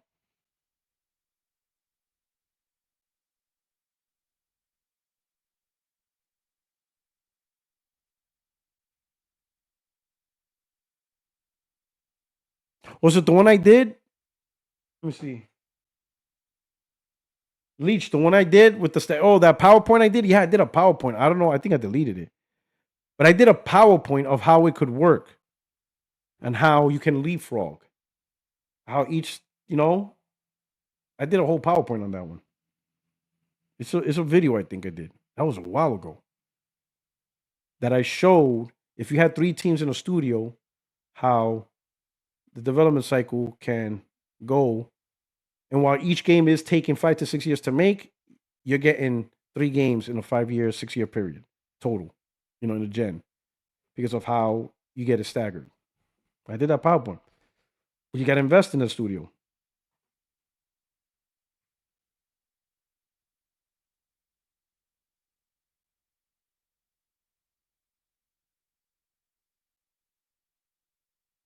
Glassdoor Gamer. Man, these Xbox PC guys keep gaslighting. But how are they going to grow or make money? Take care of your own home and good things happen. Absolutely.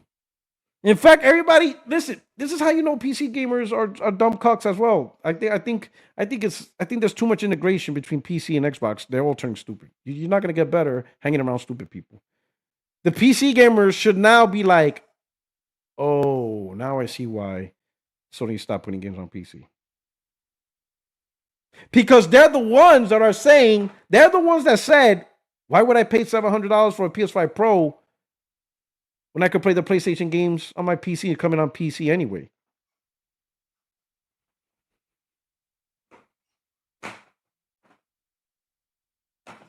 You guys been saying that. You PC gamers been saying when the Pro came out for $700, why would I pay $700 for a console when the game's got on PC anyway? I'll just stay on PC or I'll just upgrade my PC or people just get a PC. So now the price of these things are going to $900. But guess what? If the games aren't going to PC, you can't say no point in paying $900 for a Pro or $650 for a thing when I could get the games on PC because you can't get the games no more. You see? You guys should have figured it out. The moment this price hike came, that's when you should have came with the realization. Now this makes sense. Sony wants to say they have exclusives. Due to the price hike, they don't want anyone to say, I don't need to get a PS5. I could get these games on PC if I'm going to pay $900 or I'm going to pay $650. That's what it is. That's what makes the most sense.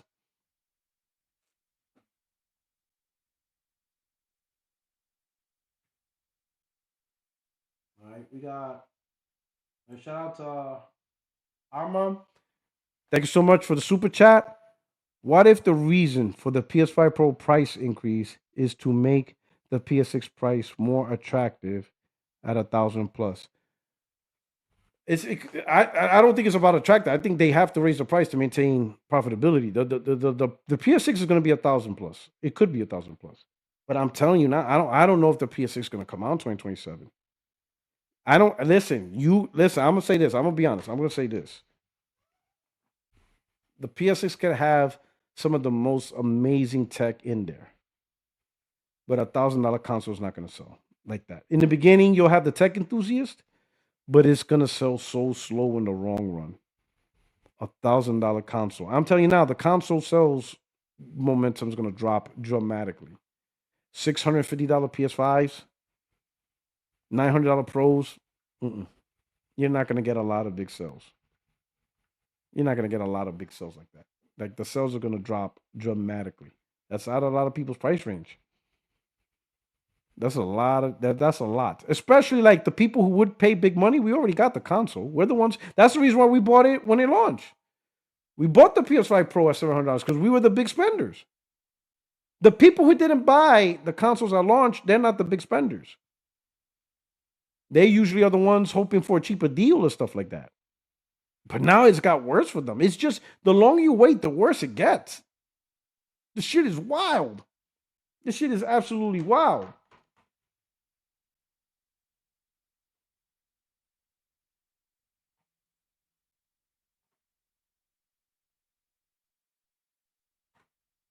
Let me see, son.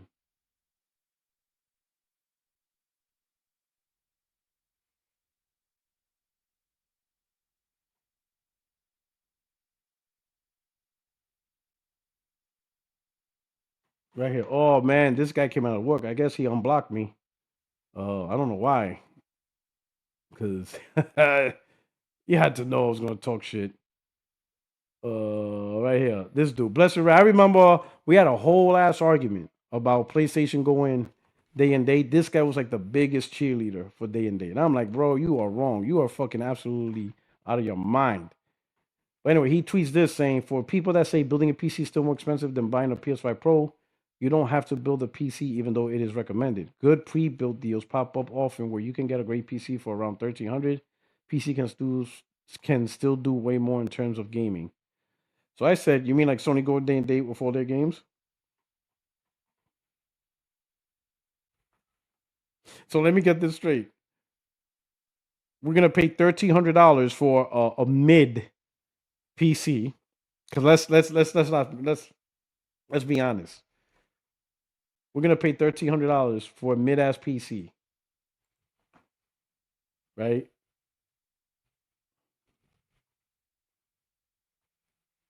And when we buy this mid ass PC for 1,300, we can't play Wolverine. We're not gonna play Wolverine. We have to wait for Grand Theft Auto 6. Can't play Saros. Can't play Yote.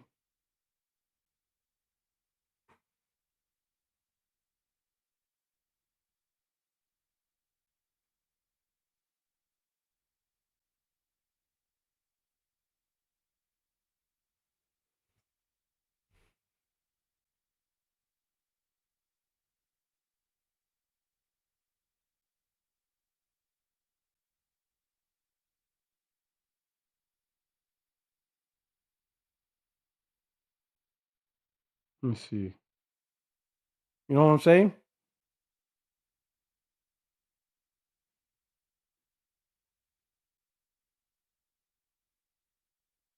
Like, what are we talking about here?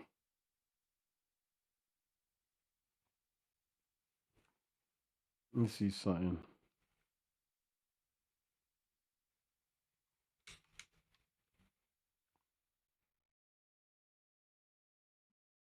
Let me see something.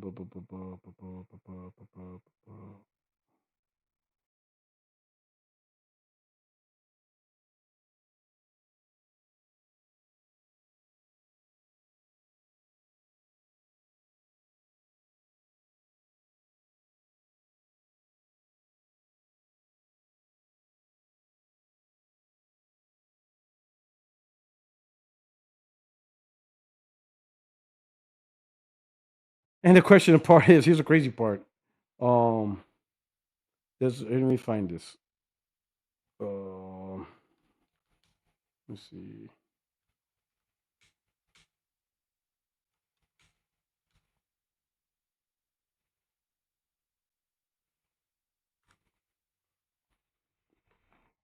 Here we go. Look at this. All right, let me show it. Entry level PC market to disappear by 2028. Rising memory price pile more strain on consumer PC market. This article talks about it.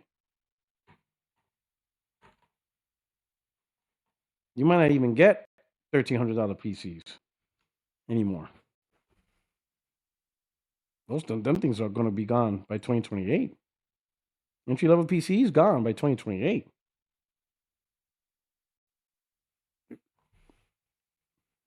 People talking trash about the PS5, $900. What do you think PC? Let me think about it. Consoles give you the most bang for the buck when it comes to performance stuff like that, right? They're the most bang for the buck product.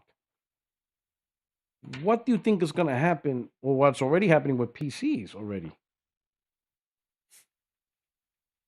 You're going to get like $2,000 PC is going to be like the standard entry.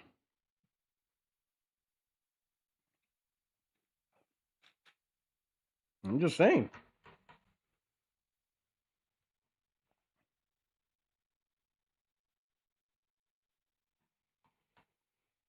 Absolutely crazy. Hold on. Let me see.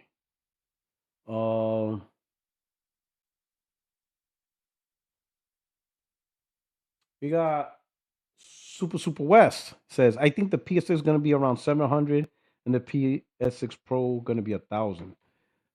I don't know, man. PS6 is 700 unless they're taking a major loss. Unless they're going to take a super duper loss. I think I don't know. Something inside tells me PS6 is not coming out in 2027. I think that's already not going to happen. Because here's the thing. You launched the PlayStation 6 is because you're ready to start the new console market for the next generation. I don't think a lot of people's going to jump on the PlayStation 6. I mean, you know what I'm saying? Look how many people. I think a lot of people on the PS5, even some of the hardcore, they're like, I'm not buying a PS6. Especially now, if you're going to pay $650, $900, you're definitely not going to buy a PlayStation 6 anytime soon. I don't know. I don't think there's going to be a lot of people to jump on the train for PlayStation 6. I think that's going to be a niche hardcore thing if you release it in 2027. I think right, let's be honest. Not say, but let's be honest, but I asked this before. Do you feel like we're ready for a PlayStation 6? Like, do you feel like right now we need a PlayStation 6? Like, that's something we need right now. Like, we need to just move on from this gen. No, I don't think anyone feels like that. I don't think anyone feels like this gen needs to put a close and we need to start getting the new stuff out. And without that feeling, without that feeling from the community, where now we need the new next gen to begin, we need the new technologies, you know, without that feeling, PlayStation 6 is not going to sell too well out the gate. Maybe like the launch, right?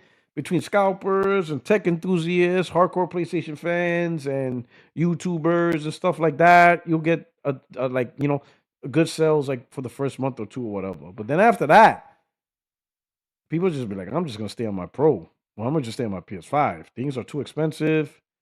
Games are $70. They're like, I'm going to just chill.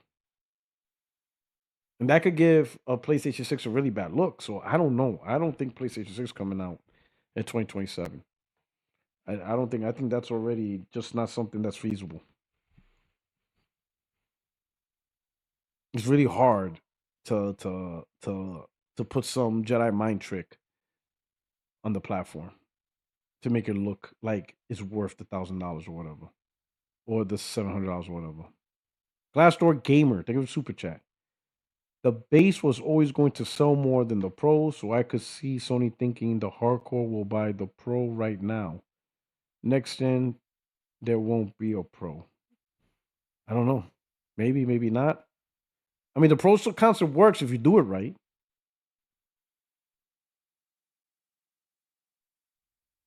I don't know. Let's see what we got here. Glassdoor Gamer, April 28th. I'm gonna have a field day with MS earnings. That's when it comes out? When is PlayStation earnings coming out? I know it's also April too, or maybe May. Fast Store Gamer. PSX will come out when they can get it down in price. Meanwhile, Xbox is going to charge for Helix dev kits. PC CPU's price spikes, not including yet in PC. Oh yeah, the CPU price is going up just because they're taking advantage. I seen that article too. Motherboards and stuff like that. It's crazy, crazy times. Check this out. Let me see. What's it? What topics am I on? I'm kind of bugged out. Hold on. We got price hike, PC gamers. Oh, next topic: PC gamers. All right, we'll talk a little bit about that. PC gamers, pork begging. Have y'all seen? Hold on. Let me try to find it. Um, Let me see if I can find it. Have y'all seen like Housemarque? And I think Nix is talking about um Returnal pre-order and stuff like that. The comment section is so entertaining.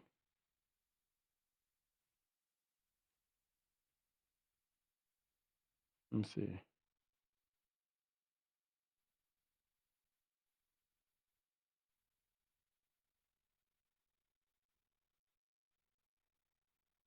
Remember that I made this comment real quick. I made this comment real quick before I looked at that. I made this comment real quick, right?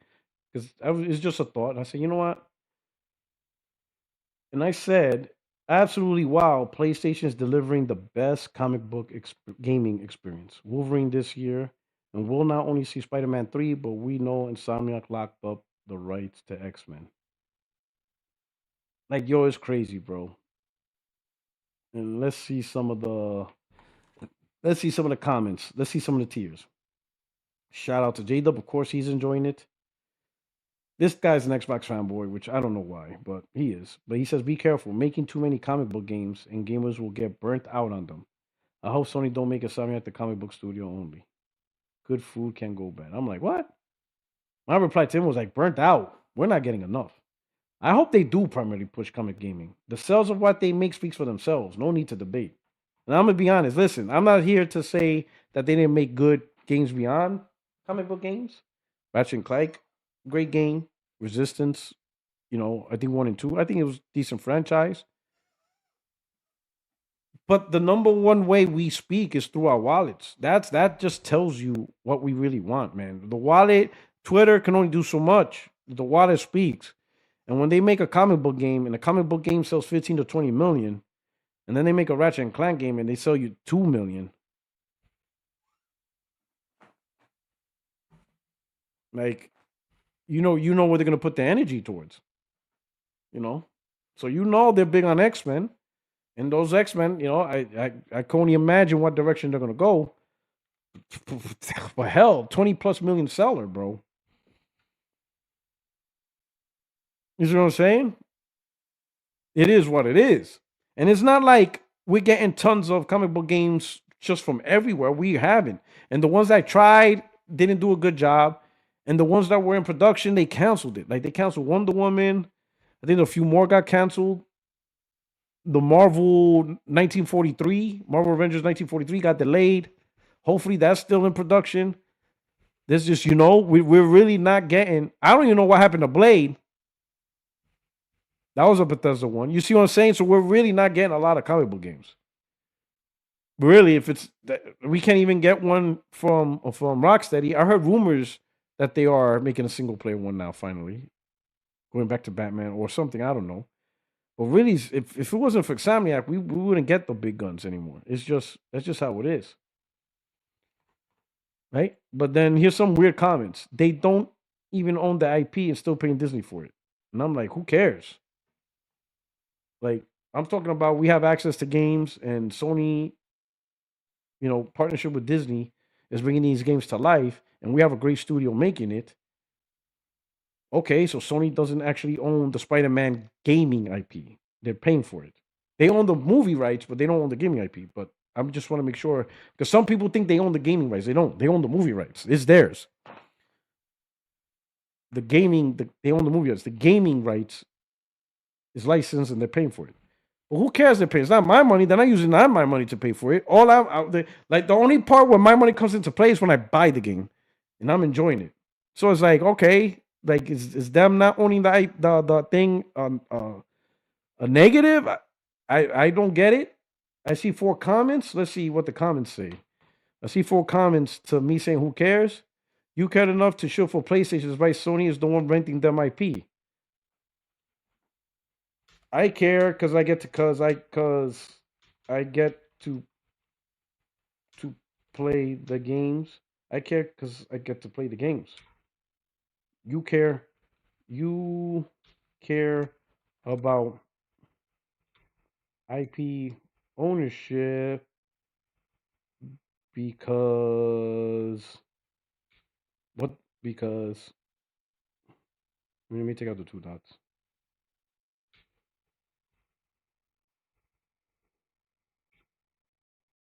I care because I get to play the games.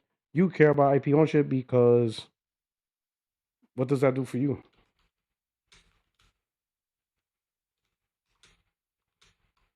For you,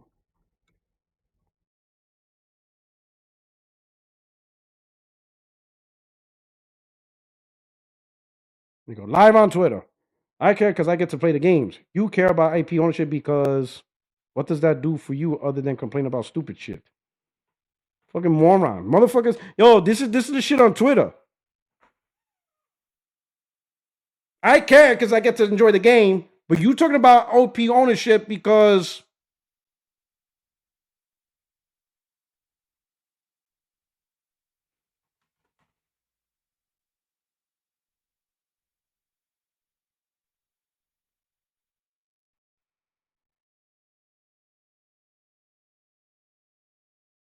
what the fuck?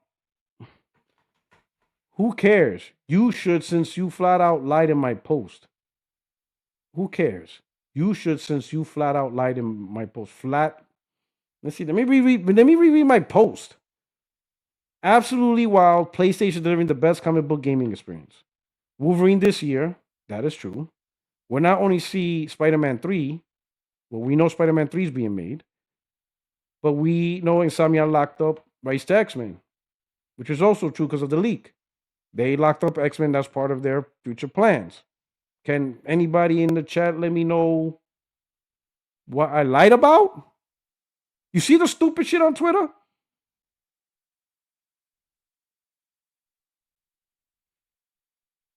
Shout out to the Super Hammy member for 45 months.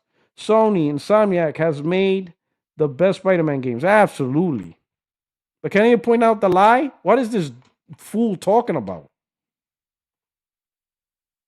Do you see the stupid shit I go through on Twitter?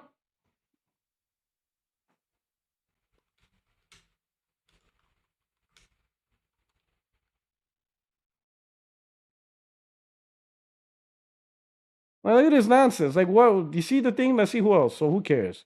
So this one cares about IP ownership. This one saying I lied. Yo, this, and they can. This is just me talking about something Sony's doing right. What else? Let's see who else. Saying best and giving 2 games that aren't out yet is just the low IQ content of a PS5 owner is infamous for. Right, because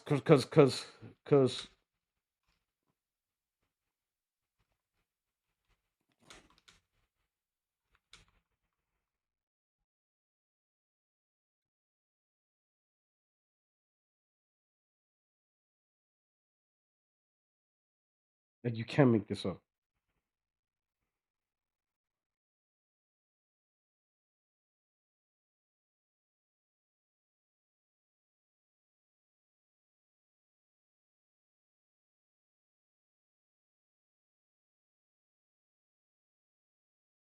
And here's the crazy part: saying best. Who's doing it better then? Who's doing it better?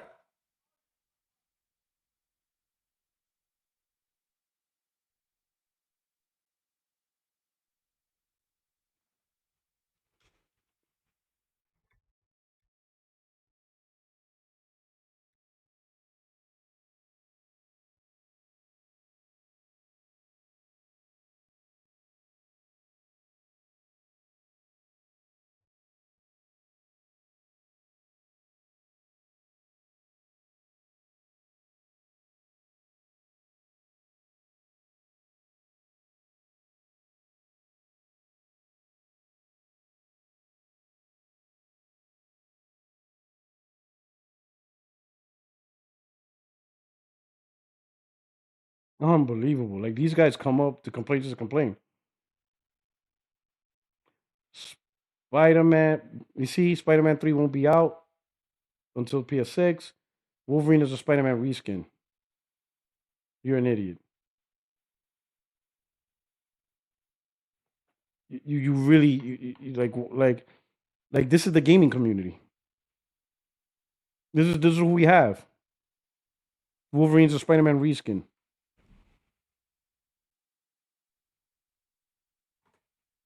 More woke bullshit that only dummy loyalists will play. Oh, by the way, effective April 2nd. Let the coping begin. I already bought my PlayStation, bitch.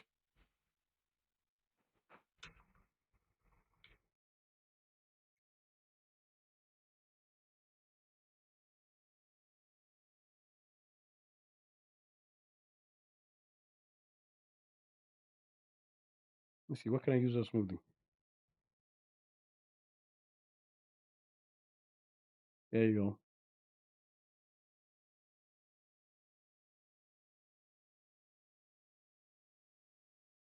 Let's see. Not a fan of Spider-Man games by Insomniac. I found them way too repetitive. I'm hoping Wolverine doesn't feel like Spider-Man with a Wolverine skin on it. Well,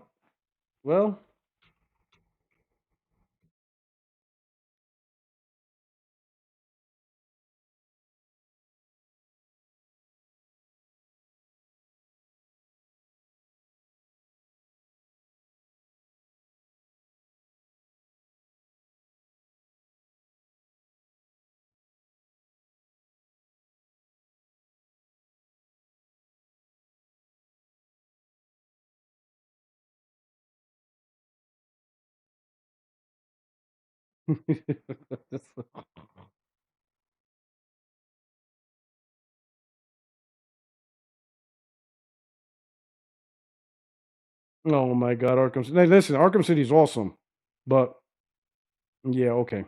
Xbox has Blade and Spider-Man remasters. So what?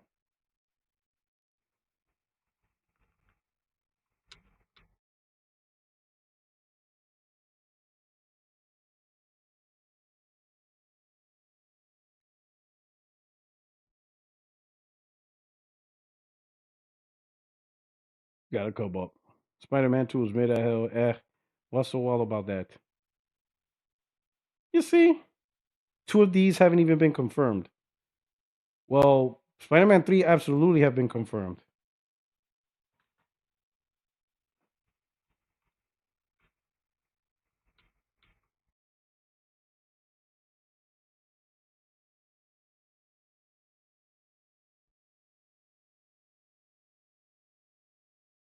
And was it in the breach?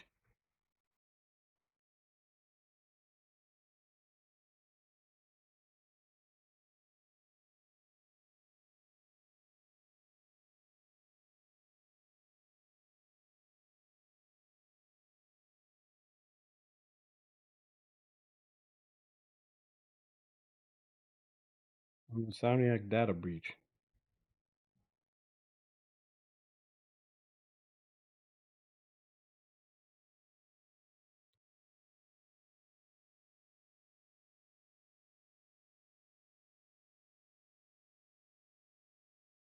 Wait, you think Sony paid for that?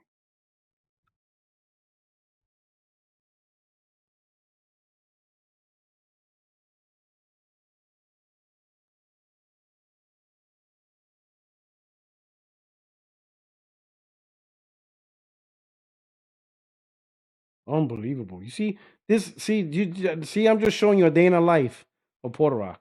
This is the shit community. Like these are the people that reach out to me.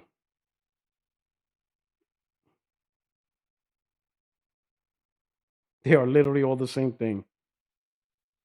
Yo, it's crazy. This is what I deal with. You see what I got to deal with? That's just an example. A day in life of the Puertorock on Twitter. The dumbest, like I got some great gamers that follow me, but the ones that always try to talk shit or argue with me, like why can't I get the smart gamers to argue with me? I never get the smart gamers to argue with me. It's always the dumbest fucks that want to start shit off. I never get actual like gamers that know what the fuck they're talking about to disagree with me. It's always the dumbest of the dumb.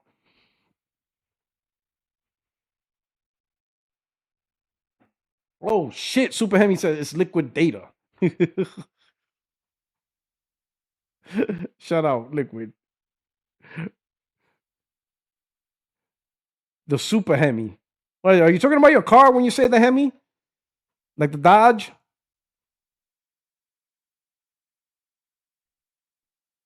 Anyway, now let's go back to something. Now let me go back to something else. Something that really let me see. Let me find it. Where is it? Where is it? Oh yeah, it was Returnal, right? That's what I was gonna look for. Where's the Returnal? Where's the Housemarque stuff? Got PC port beggars. Where is it?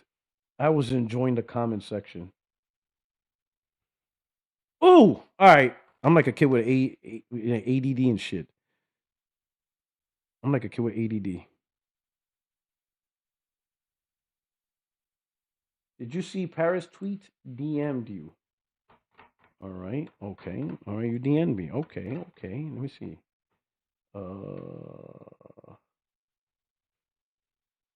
Let's see. Let me go. Let me go. Let me go. Oh, is you talking about? Oh, I think I know what you're gonna talk about. That. But I'm gonna address it right now. Let me hit it up right now. Let me hit it right now. Yep. I see. Hold on. Let me put up right here. It says right here. PlayStation should reconsider their strategy for releasing games on PC. With these hardware price increase, having access points to your games across multiple devices is essential. See, this is why I call bullshit on him, bro. This is why I call bullshit, because he's the biggest advocate of understanding why exclusives are important to your platform. He knows that, and he cannot be honest and say, I understand why PlayStation's doing it, especially now increasing the price of their console. They're going to need more reasons now than ever to convince people to buy the console. He knows that. But he's still, Paris, I'm going to say this for the last time. Sony is not a third-party software provider like Microsoft wants to be. Their primary business, again, Paris, primary business, primary business, primary business. I'm going to say one more time. Primary business is selling the console to expand the console market base, which is the store of PSN. No console, no PSN. No console, no Call of Duty revenue, no Fortnite revenue. The entire library of third-party games that is spread across on the PlayStation Network would not make money off of that without the console. The console has to go. Now, granted, this price increase is going to make that more challenging, which means you have to even go bigger on providing reasons on why people should buy the console. And putting games on PC does not help with that. You're just thinking about the individual game. The individual game cannot come before the entire ecosystem. The entire ecosystem is the presence. That is the main effort, not the individual game that Sony makes. Because without the system, then the point of the game is nothing, unless you just become pure third party. The only people where the individual game is the main effort is third party. Capcom. Resident Evil Requiem is the main effort. That's the main effort. Pragmata is the main effort. Monster Hunter is the main effort. Those games have to sell, so it's understandable why they're everywhere. Because if those games don't sell, Capcom goes under completely. Because Capcom does not make money off of Grand Theft Auto 6. They don't see a dime from that game. They don't see a dime off of Madden. They don't see a dime off of Fortnite. They don't see a dime off of any of these multiplayer games because they don't have a platform. They don't have a platform to sell these games. They don't control a storefront where everybody decides to play Madden, 2K, and all these games, and Capcom gets a 30% cut. Capcom money is their own games. That's why it's so big. And with PlayStation now increasing the price, and then you got Steam coming, and Microsoft going PC, their games can't be on these platforms, yet still say buy a PlayStation. Hey guys, buy a PlayStation for $100, even though all our games are on other devices. And you don't really need the device to play the games. Like Paris, you know this. So stop playing, stop being foolish. Like stop with the bullshit. You know, because you had no problem whatsoever Saying it about Xbox. You don't pay $6 million for Bethesda and put your games on whatever. You need a reason to sell this. You know the reason because you said it out your mouth, but you only say it on behalf of Xbox. Now, of course, you're going to say, well, you know, Xbox still put games on PC. How did that turn out for the console? How did that turn out for the console? How did putting games on PC help more people buy an Xbox console? How did it help convince people to walk into Best Buy and walk out with an Xbox Series X or S? Tell me, how did the PC strategy help the console? It didn't. And because it didn't help the console, Microsoft got weaker. Weaker in market share, weaker in third-party sales, weaker across the board. To where now they're realizing the best way for them now is to simply sell games as a third-party provider and not really try to fight for market dominance. It's no longer about trying to get the Fortnite money for them, trying to get the Resident Evil money for them. It's not about that. For them, it's selling software and convincing more people to play on Game Pass. That's not PlayStation strategy. PlayStation strategy is a console. They got to find ways to make sure people buy the console. And with this price hike, you need as much reasons as possible. And what better reason than exclusives? That's just how it is. That's the main effort. It's crazy that we're still doing this. No, but let me talk. Shout out to Brap, man. You see what he says, but and we'll see if follow on. Brap said, for perspective only, gaming has always been a luxury item. Take the launch of the Nintendo Entertainment System at $199 in 1985. That's about $607 today. The PlayStation launched at $299 in 1995, which is roughly $641 today. So he has a point on that point, but the problem is there's some misrepresentation. He's trying to make it seem like gaming was always expensive. It was not. It was not. The first problem is using today's inflation cost when inflation went ridiculously since 2020. It's just ridiculous. The inflation rates was just out of the box. So what I reminded him was a couple of things. Number one, console sales went down in price over time, which is not happening this gen. Consoles are actually going up in price. Back then, every console went down. So whatever was your launch console, it went down in price. So I had to remind him that. But consoles went down in price over time. The PS2 dropped to $150 in 2004. That was 4 years after launch. That would be $259 today using today's inflation rates. So 4 years later, a console will be $259. The consoles ain't $259. It wasn't $259 in 2004. I mean, in 2024, 4 years after the console launch. In fact, it went up, price hikes, whatever. Another point I made, but keep in mind, inflation went through the roof due to COVID.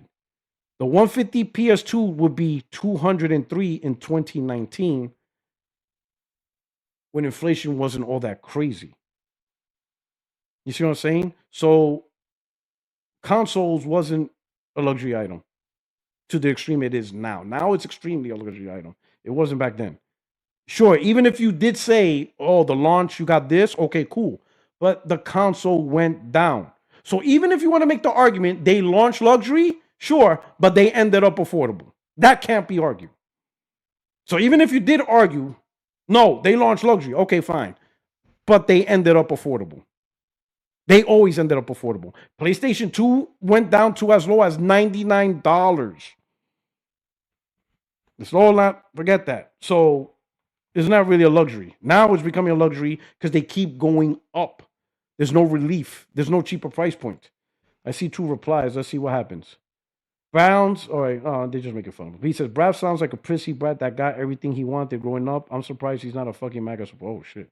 COVID, AI, Trump are the 3 reasons only. This I agree with. Did anybody? No, there's no co-post. Okay, so he didn't respond. But this, Brap, come on. Brap, even if you want to say they launched luxury, okay, fine. I'm not even going to argue that. They launched luxury, but over time, they became affordable. That can't be argued. Every console got a price drop. Every one of them. Even the PS3 that launched $600, luxury price point. Okay, luxury price point. But in 2009, it went down to $299. And it kept going down. You see what I'm saying? So console gaming was always ultimately ended up being affordable. Always has. It always ended up being affordable. Shout out. Here you go. Here we go. Doc Dark talking shit. Laugh aloud. When the price of Xbox went up, it was death of Xbox. Now the price PS goes up. It's you should have bought one before. I told him Xbox was dead long before the first price hike, or were people buying them in droves? Doc Dark, don't get us like me. Xbox been dead, but when the price hike happened, your ponies were quick to use it as another nail in the coffin. Instead of the I already got one, so it doesn't affect me. Just be consistent. Wait, I already got one, so it doesn't affect me. I already got one. It doesn't affect me. Who already got one? Who already got one? Hardly anyone. I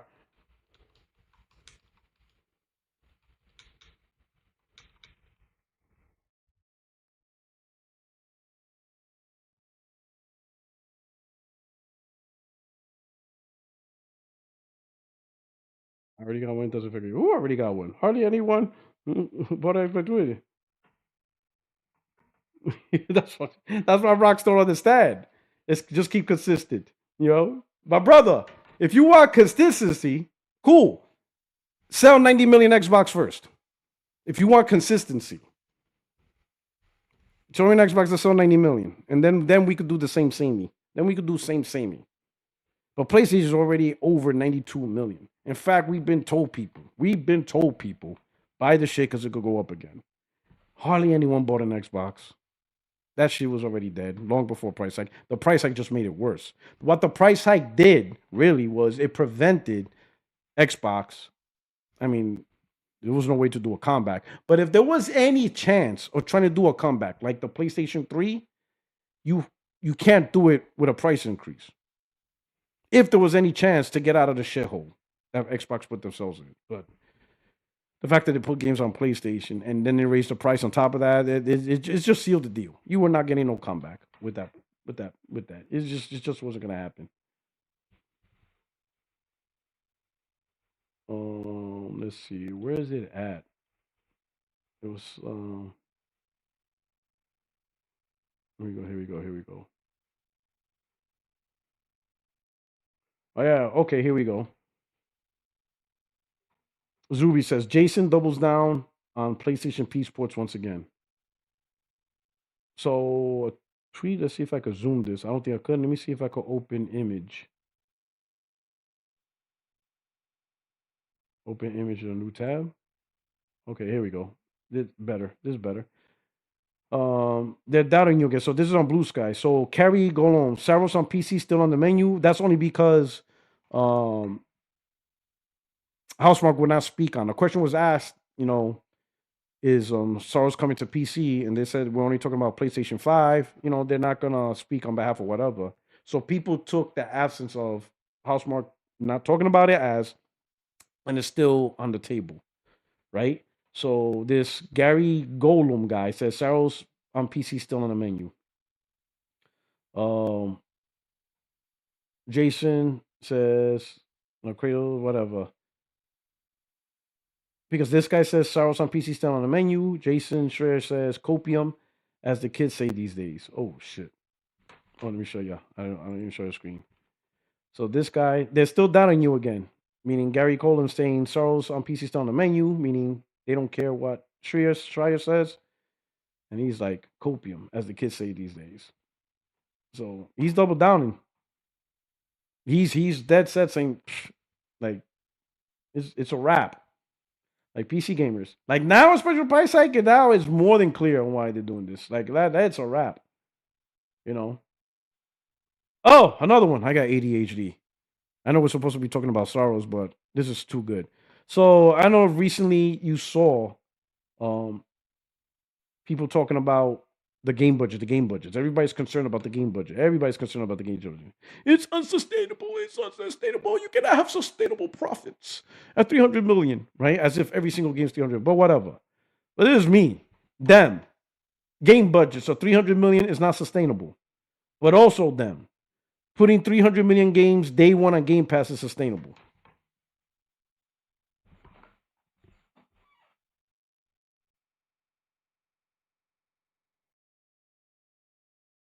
How does that work? How does a $300 million game and selling it for $70 not sustainable, but putting it on a subscription service where you pay $20 a month or $25 a month for like 3, 4, 500 games among other day one games? Apparently, that's how you make money. That's how you get sustainable.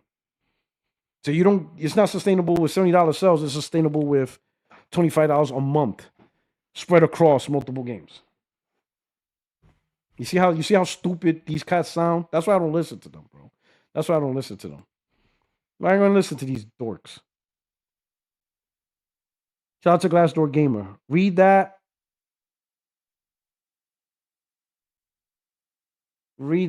war oils making plastic skyrocket. Well, yeah, oil is part of production. We got plastic. Oil helps make plastics. So, yo, this is just so crazy, bro. And people voted for Trump because he kept saying that if we vote for Kamala, she's going to start a war with Iran, with Iran. The war with Iran will be caused by the Democrats. Like, fuck me, man. Like, this is just fucking crazy, bro. Unbelievable. Unbelievable.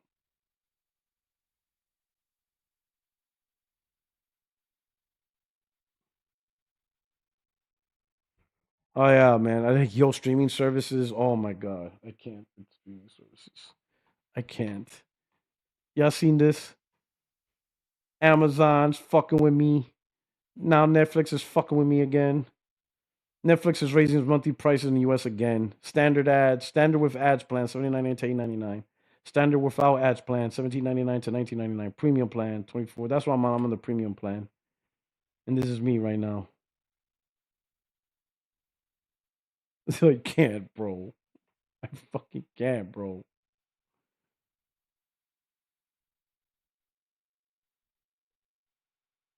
Oh my god, let's see. Where we at? Hold on. Let me go right here. Let me see. Where's the Housemarque shit?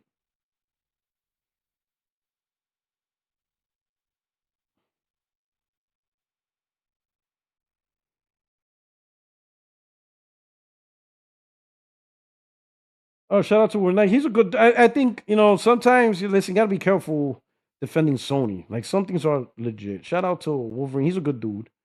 Um, but here he mentioned. I don't think people really understand the target marketing. I think that's what it is. But he says gamers have got to be the most retarded bunch out of any hobby. People will use coupons at retailers and restaurants without batting an eye, ignoring how not everyone got the same discount that day. But when PlayStation offers bigger sales to some customers, it should be illegal. Now, this is the dynamic pricing, right? That starts now, and some people got the dynamic pricing cheaper than other people. Now, he tried to compare it to coupons, right? But I had to let him know this is not the same. Everyone has the opportunity to access the same coupon and get the same discount. Targeted pricing takes away the opportunity of ever getting the same discount as someone else, right? This is why I don't like targeted pricing. His logic was you have a coupon and you could go, let's say you bring a coupon McDonald's, right? And you get $3 off a Big Mac, a Big Mac meal, right? Or you get a Big Mac meal for $5 instead of the $9 it costs. Okay, cool, right? But everyone has the opportunity to get that coupon to get a Big Mac meal for $5. Everyone gets it. It's just whether you access the coupon or you even bother to use it. But everyone has access to that coupon. Everybody gets a Big Mac for $5 if you have that coupon. Okay. Targeted pricing doesn't work that way. You will never get the same deal as someone else. It is targeted specifically to you. And sure, you can get a cheap deal. Let's say a game might cost $39 for you, but then you found out your cousin got it for $27. So you ask yourself, why didn't I get it for $27 if Sony's willing to sell the game for $27? And you don't have a choice. Like, there's no way for you to get the $27 deal. It is locked to you at $39. So you either buy at $39 or you don't buy the game. While your cousin or your friend got it for $27. That's the problem with targeted pricing.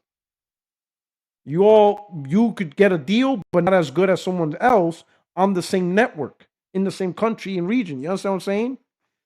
And that's a problem because they're maximizing how low they can really. Like, what they're trying to do is they're trying to only go as low as they can based on the user. So if they think they can get away with $39.99 for you instead of carte blanche selling the game at $29.99, then that's what they're gonna do. Because they don't want to drop, because they no longer want to say, hey, this game, game sell for, whatever game, $29.99 across the board, where everybody could buy it for $29.99. No, targeted pricing is okay, you'll get it for $29.99, but you'll get it for 35, you'll get it for 32, you'll get it for 41, you'll get it all these higher prices. They're still cheaper than $70, but you see the prices are different, and what that does is it maximizes revenue potential because they think by your behavior, you see $41 as a great deal. But instead of putting it in the store and say $29.99 and everybody has access to a $29.99 store deal, no. You see it as $41, but you get to see it as $29. But you get to see it as $35. Oh, you get to see it as $37. So no, this is a bad practice. You will never get the best deal on the game, even though someone is getting the best deal on the game. Someone is getting the lowest price possible on that game, but they're not going to do that across the board. That's the problem with targeted pricing. That's the problem with targeted pricing, and that shouldn't be defended. It shouldn't be defended. I understand regions like Europe, Asia, whatever, store pricing for the region. But here in the US, if they drop the game price to $29.99, then everybody in the US should get the game $29.99. If it's $35, it's $35. If it's $37, it's $37. That's it. Complete universal drop price for everyone in the region. That's it. But targeted pricing, no. So if they're willing to drop a game down to $29.99, it's only going to be for select users. Other users, they're going to moderate how low they go based on their behavior that they can anticipate. Say, hey, this person will see this game at $38 as a good deal. When in reality, they're willing to drop it down as low as $29. And that shit ain't right. That shit's bullshit. That's why I'm glad I still have physical. Because if I want a great deal, I'll just buy physical. All right, let's see where else we got.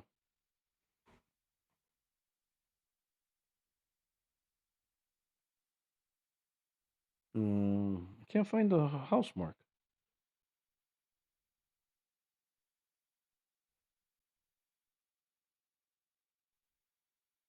Oh, this is the thing I was saying earlier. If you saw my little political rant earlier, this is what I was talking about. Democrat Emily Gregory has won a special election for the Florida State House seat. This district includes Trump's Mar-a-Lago and is typically a Republican-leaning area. And I reply, oh man, the funny part of all this, Mar-a-Lago was redistricted to make it more reliably red. Literally, they redistricted this area to focus more on the concentration of Republican voters so that way it can stay Republican and have a Republican representative in the House. And that shit went blue. Wild. Wild. That's what I was talking about.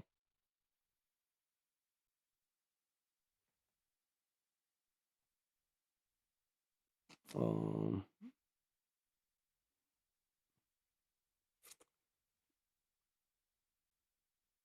where is it? Where is it? Where is it? Man, this is wild, man. Is it really that deep in the archive? Holy shit. I might as well just search for. No, I might as well just search for Housemarque or Nix's. Let me do Nix's because Nix's one was funny. Let me just go to Nix's Twitter because man, it's taking me forever to find this.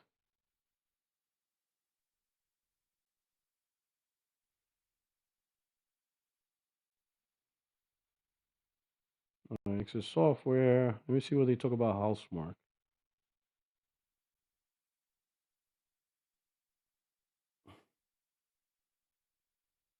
Okay, here we go. Let's see. Is this?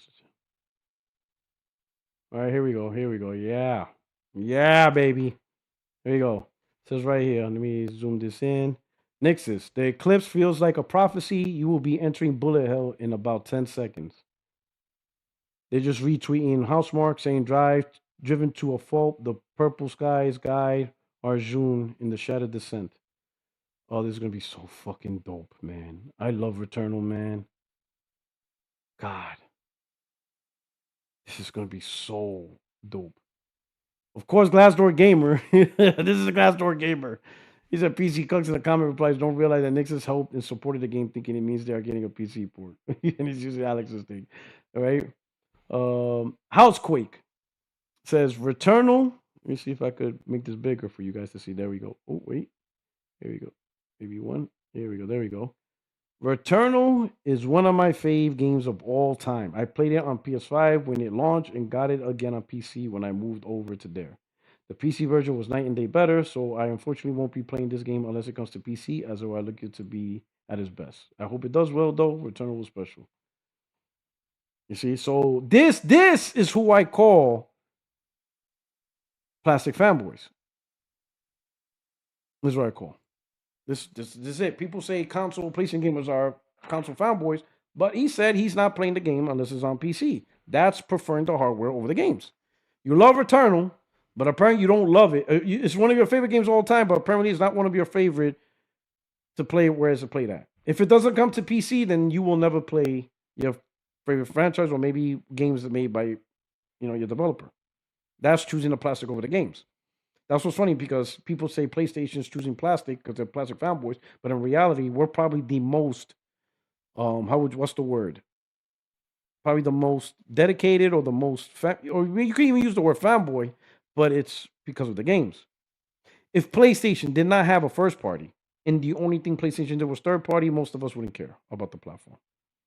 I wouldn't care about it. Why would I care about a platform that just does third party? What does that do for me? It's not the name PlayStation itself that means anything. It's the games that are PlayStation centric, the exclusives. It's the games. It's all about the games. That's what makes us PlayStation fans. If PlayStation didn't have PlayStation games and the whole platform was primarily third party with no PlayStation games, no DNA, nothing, we wouldn't care. It would be like, all right, it's a console that plays Call of Duty and Fortnite. Like, okay, so what? It's a box version of Steam. Like, what's so big about it? Who cares? It's the games. Let me see. Did I get a? Let's see. Shout out to Jorthor. Says there's a rumor going on that the Xbox is dog shit. You heard it here first. Absolutely, he broke it. The Xbox is dog shit.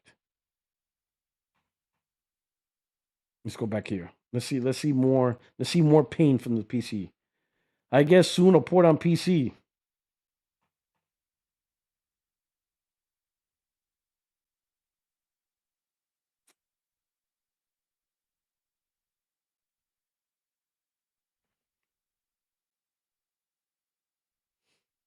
A PC port soon.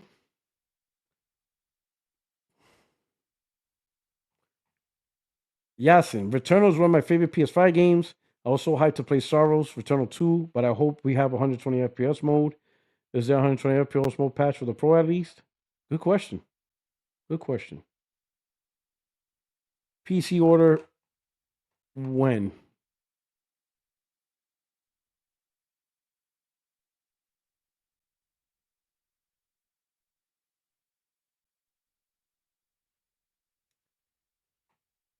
PC port?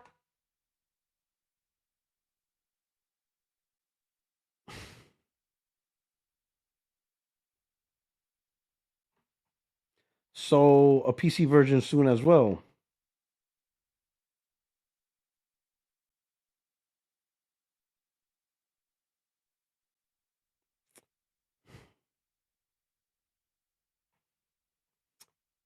Ugh. This guy put the article in the chat so that way people can see. Any hope for PC because your team does the best optimization for PC ports? Well, they did. Now they're not anymore.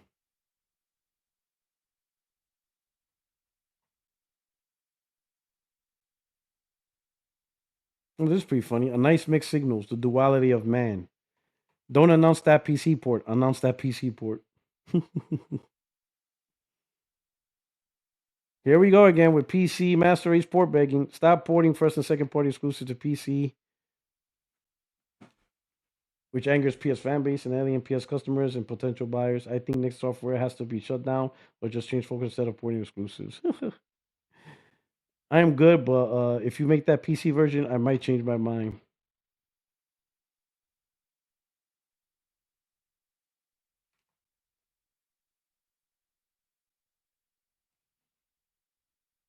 Only on PlayStation. Absolute cinema. That's a good one. Hopefully, PC release and pre-order PC.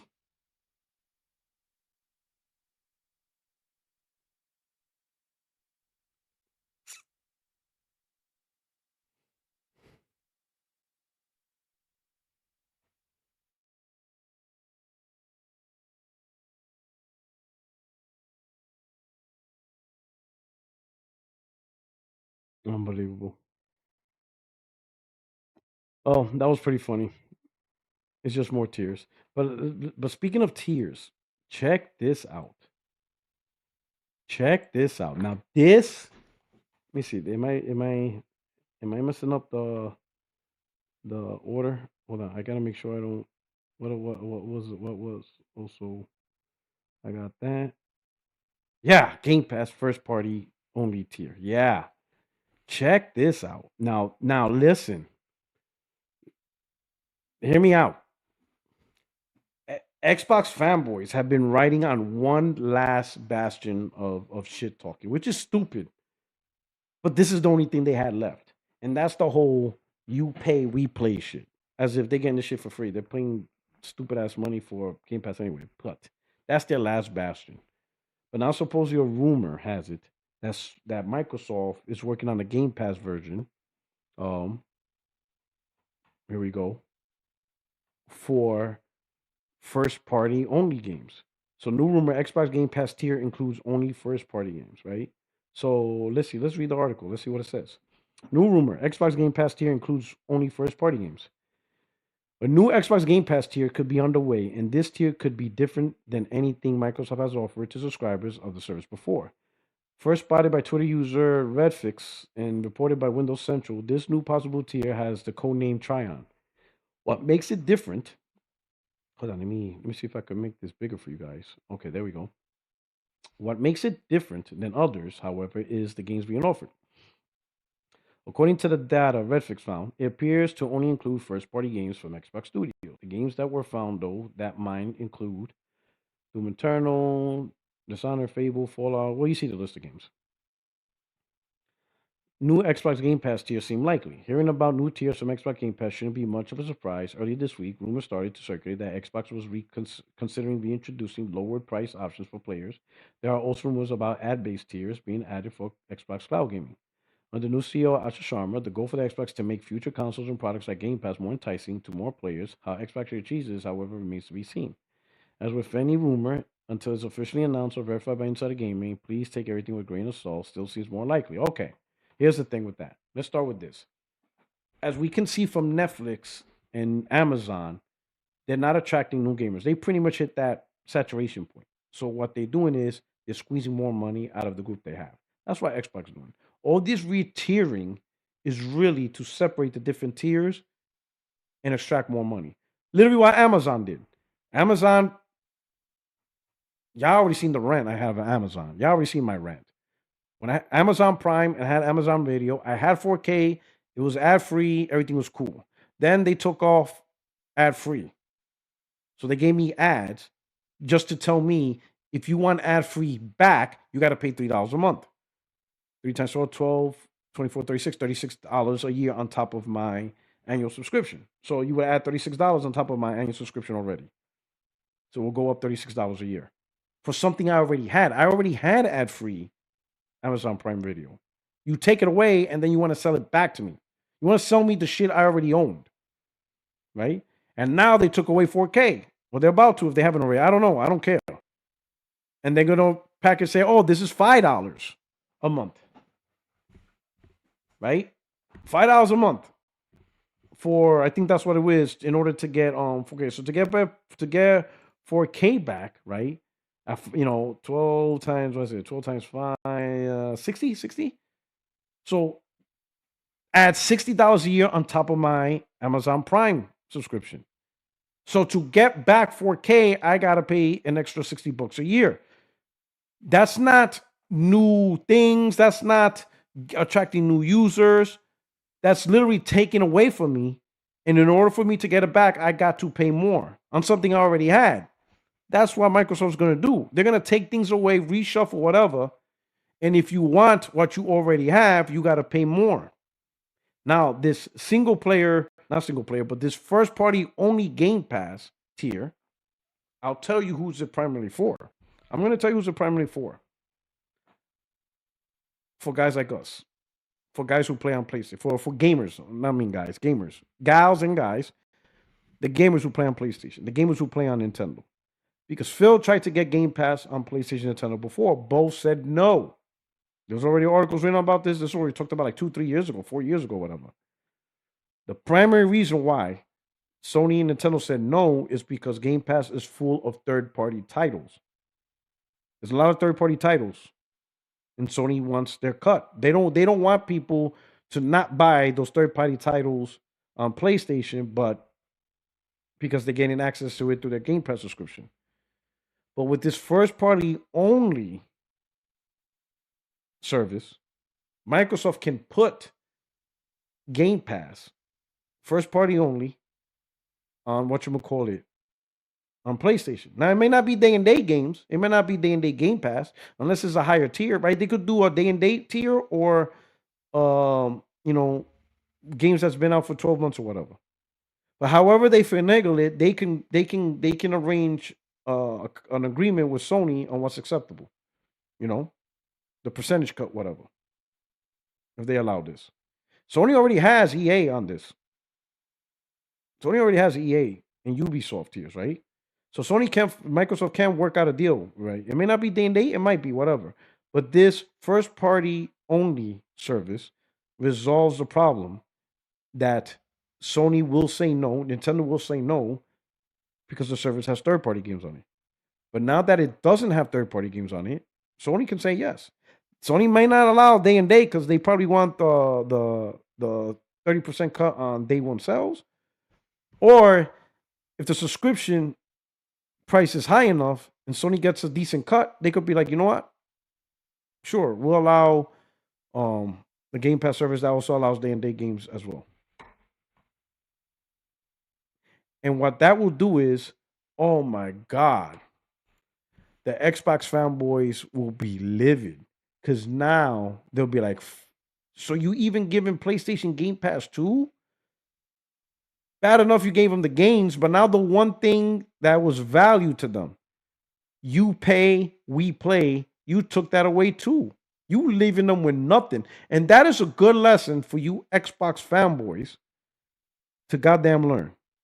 I hope this shit happens. I hope this first party thing is true. And I hope Sony says, yep, Microsoft put Game Pass on PlayStation first party only. And I hope it's 2 tiers. I hope there's a day one tier and not a day one tier. I hope that happens. I hope that happens. Not because I want it or I care for it. So I can shove that in your face and show you dumb assholes that Microsoft doesn't give a damn fuck about you. They never did. You get nothing. And you deserve this. You deserve this slap in the face. You absolutely deserve this slap in the face. You absolutely deserve Microsoft putting Game Pass on PlayStation, taking away what you thought was the most valuable. So not only, like, you, at that point, you will feel so stupid, which I don't know how you don't feel stupid already, but you're holding on to this Game Pass shit. But I hope this Game Pass shit is happening just because the true enjoyment is just seeing you guys fucking seethe over this for being so stupid. And then maybe finally after this is done and you see Game Pass on PlayStation, maybe, just maybe, you could realize, holy shit, Microsoft truly don't give a flying fuck about the Xbox gamer. Like, they don't give a shit. They have no problem selling you guys out to PlayStation gamers. They did already, but you're just holding on to a stupid metric of this Game Pass. So I hope this ends up true. And then all of a sudden they announce Game Pass on PlayStation because, oh my God, you guys will look stupid. Because then the last thing you have on that dumbass console has been taken away too. And now you will finally realize, like, holy shit, what the fuck am I owning this Xbox for? Yeah, dummy. You should have thought about that 2 years ago. The moment Microsoft started putting games on PlayStation. That should have told you they don't give a shit about you.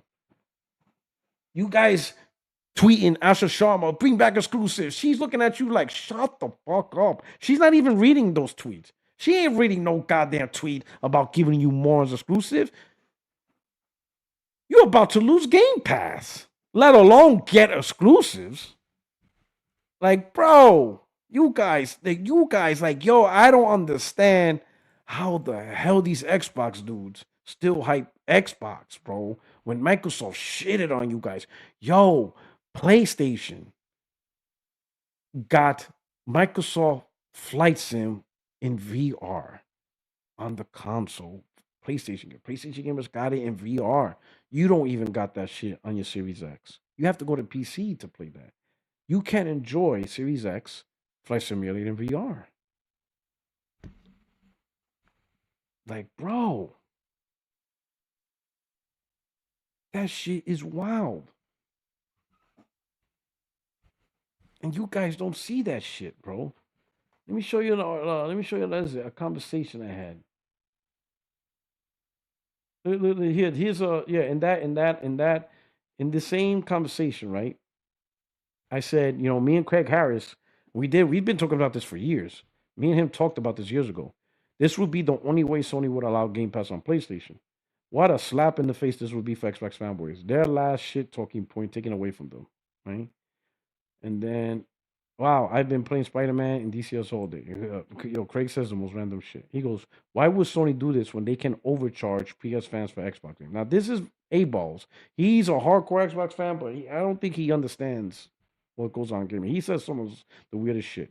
But anyway, why would Sony do this when they can overcharge PS fans for Xbox games? Like, bro, MS sets the pricing on their games, and Sony allows it with EA and Ubisoft. Like, he says Sony can overcharge.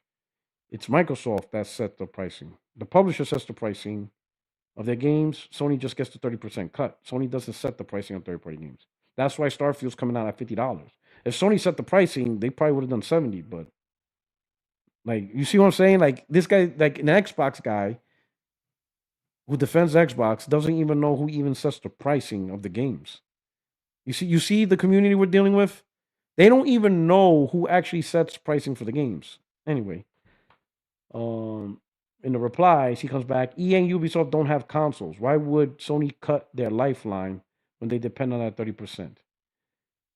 So I had to explain, what does owning and not owning a console have to do anything?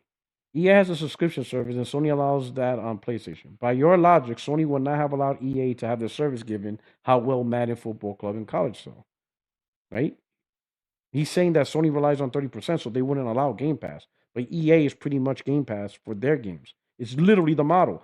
First party games or third party, their own titles, and there's a subscription service. He comes back. Microsoft games will be day and date. None of these games is day and date, and Microsoft still have consoles, so they're not a full publisher like Matt Booty said. Now that's a whole new conversation, which, like I said, man, these guys ain't really good in these conversations. So I go back, bro, they are a full third-party publisher. Stop playing. The only platform left for them to make games for is Switch 2. They literally talk PlayStation on their own shows. Like, they're not full third-party. They literally mention PlayStation on the shows. They have conversations about PlayStation. They talk about PlayStation all the time now. That's straight up third-party. He goes, true, but not like other publishers because they have a console platform. It's different. The reason why Sony's pulling out on PC ports.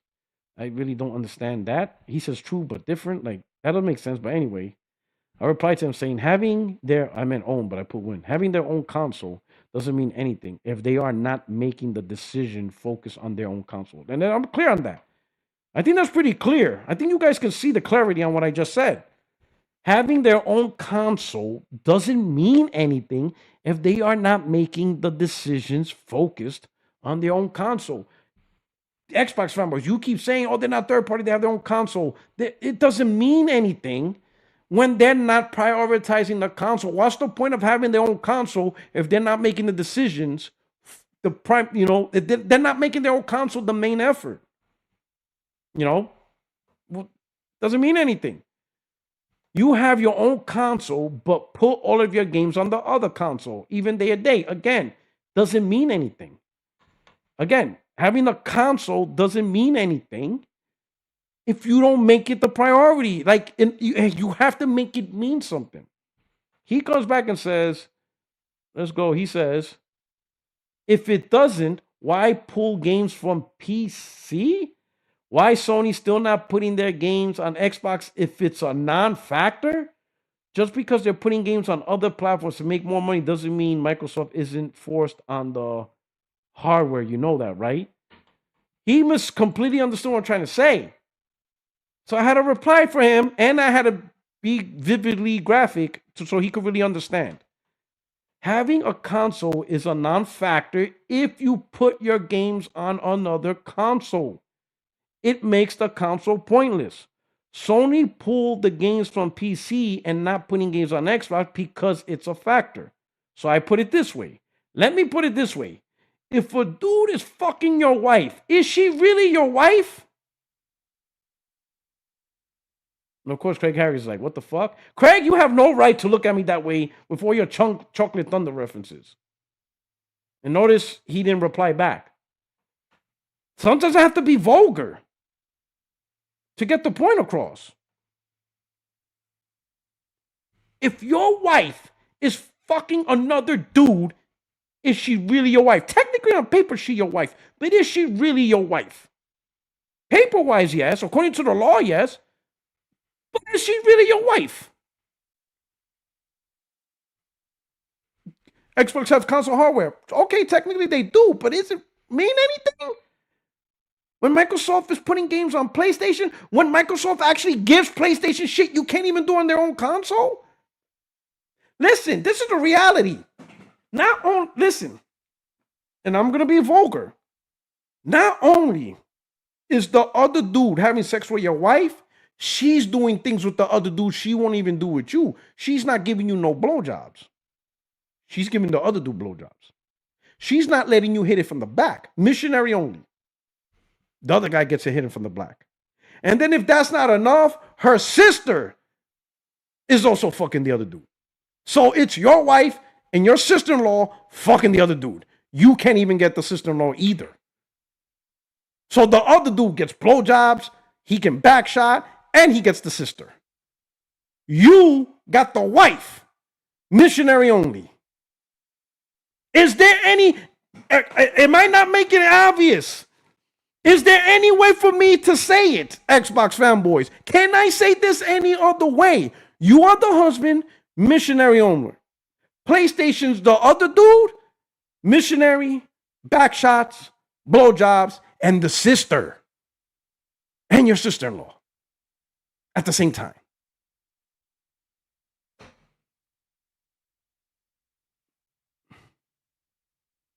Is that clear now? Are you guys now clear on the position you guys are in? Are you Xbox fanboys now realizing who you guys are in the community?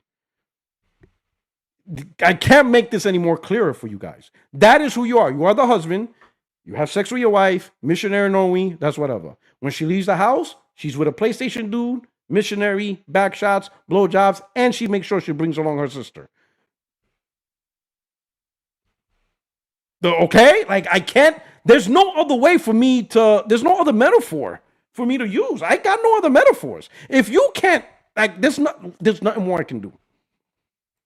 There's nothing more I can do. What do you want me to say? That's the most clearest way I can put it for you Xbox fanboys. Listen, I need people to clip this. Clip this whole point so that way the Xbox dude can see it. Xbox dudes, you have a wife, you get missionary only. That wife leaves the house, gets with a PlayStation dude, missionary, bends her over, blowjobs, and she has a sister along with her. Yet you guys are bragging about the wife, despite you getting nothing out of it, really. That's the best I can do for y'all guys. If you guys can't see that, then you guys are the literal definition of cucks. It's the best I can do. That's the best I can do. That I can't provide a better metaphor. I can't explain it anymore. There's just nothing else I can do for you guys. There's nothing else. That's the most I got. And if that's too much, that if you guys can't get that, and you can't see yourselves for who you are right now, then this just whatever. It's whatever. Maybe you do like it. Maybe I don't know. Maybe you do like this shit. Maybe you do like seeing your wives get banged out. I don't fucking know. It's a thing. You have the right to it.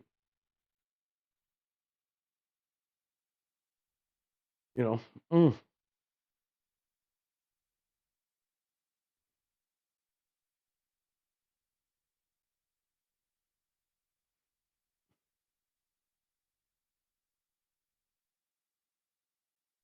Oh snap!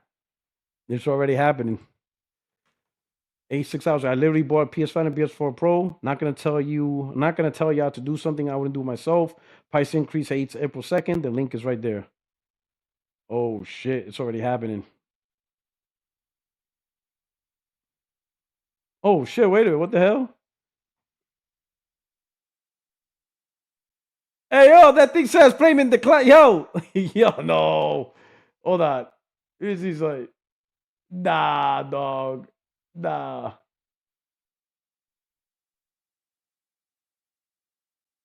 Hold up. Yo. It says declined. Voided bank card transaction. What the fuck?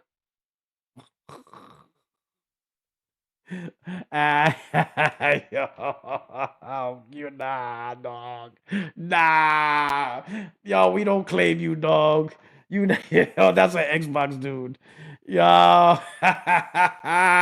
Yo. Yeah, I'm dying. Oh my god, I can't.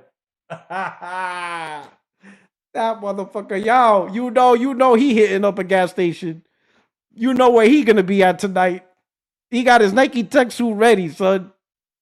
He got his Nike tech. This is the dude I warned you about. He coming for your chain, chat. He coming for your chain. Nah, son. Nah. Oh my god. That shit says decline. Oh Lord. You can't make this shit up. You can't make this shit up. This is gonna be my background, bro. I'm about to make this my background, bro. Yo. Yo. Oh my god. Yo, the funniest shit I see, bro. You can't make this shit up. No, you didn't, bro. Bro, no, you did. How dare you? The audacity, bro. Oh my god. Oh man.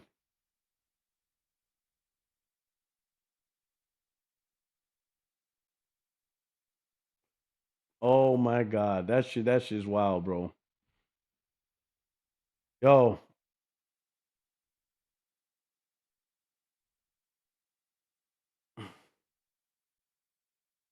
Mm.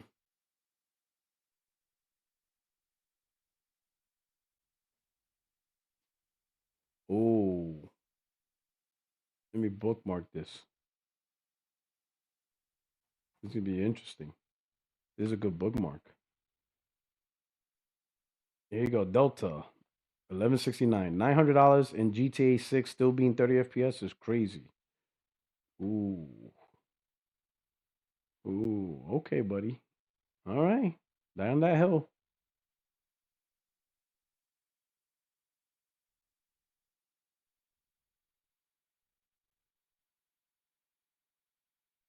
This guy, PSSR 2.0 is already out. I think right now it's gonna run at 60 FPS on PlayStation.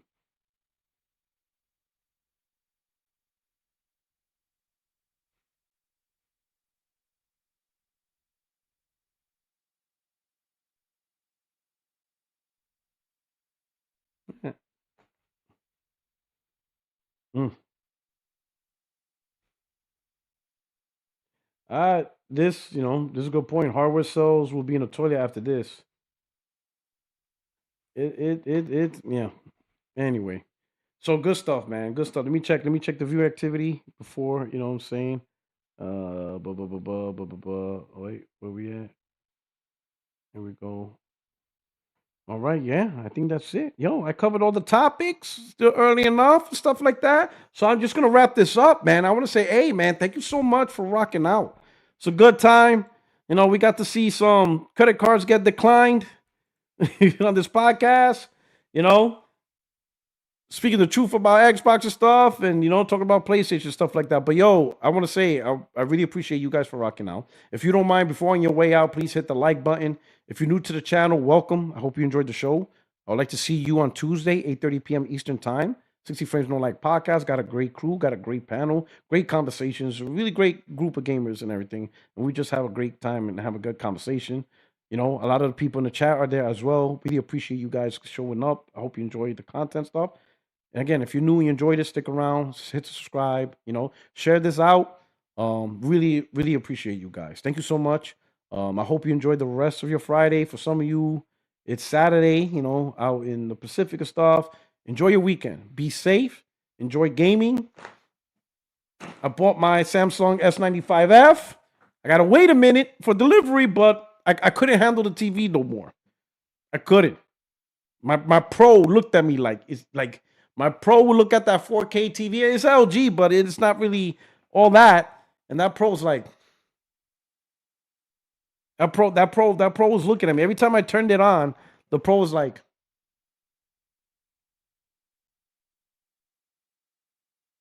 "This is how you do me, bro." Like you might as well just stuck with the PS5, bro. Fuck you got me for. The pro's looking at me like you should donate me. Because this is a disrespect. Like I should not be tethered to whatever the fuck that is. Like you need to do something. And I'm like, all right, bro. All right, bro. I got you. The pro don't know. I'm gonna keep it a surprise. The pro don't know that the Samsung S95F is coming.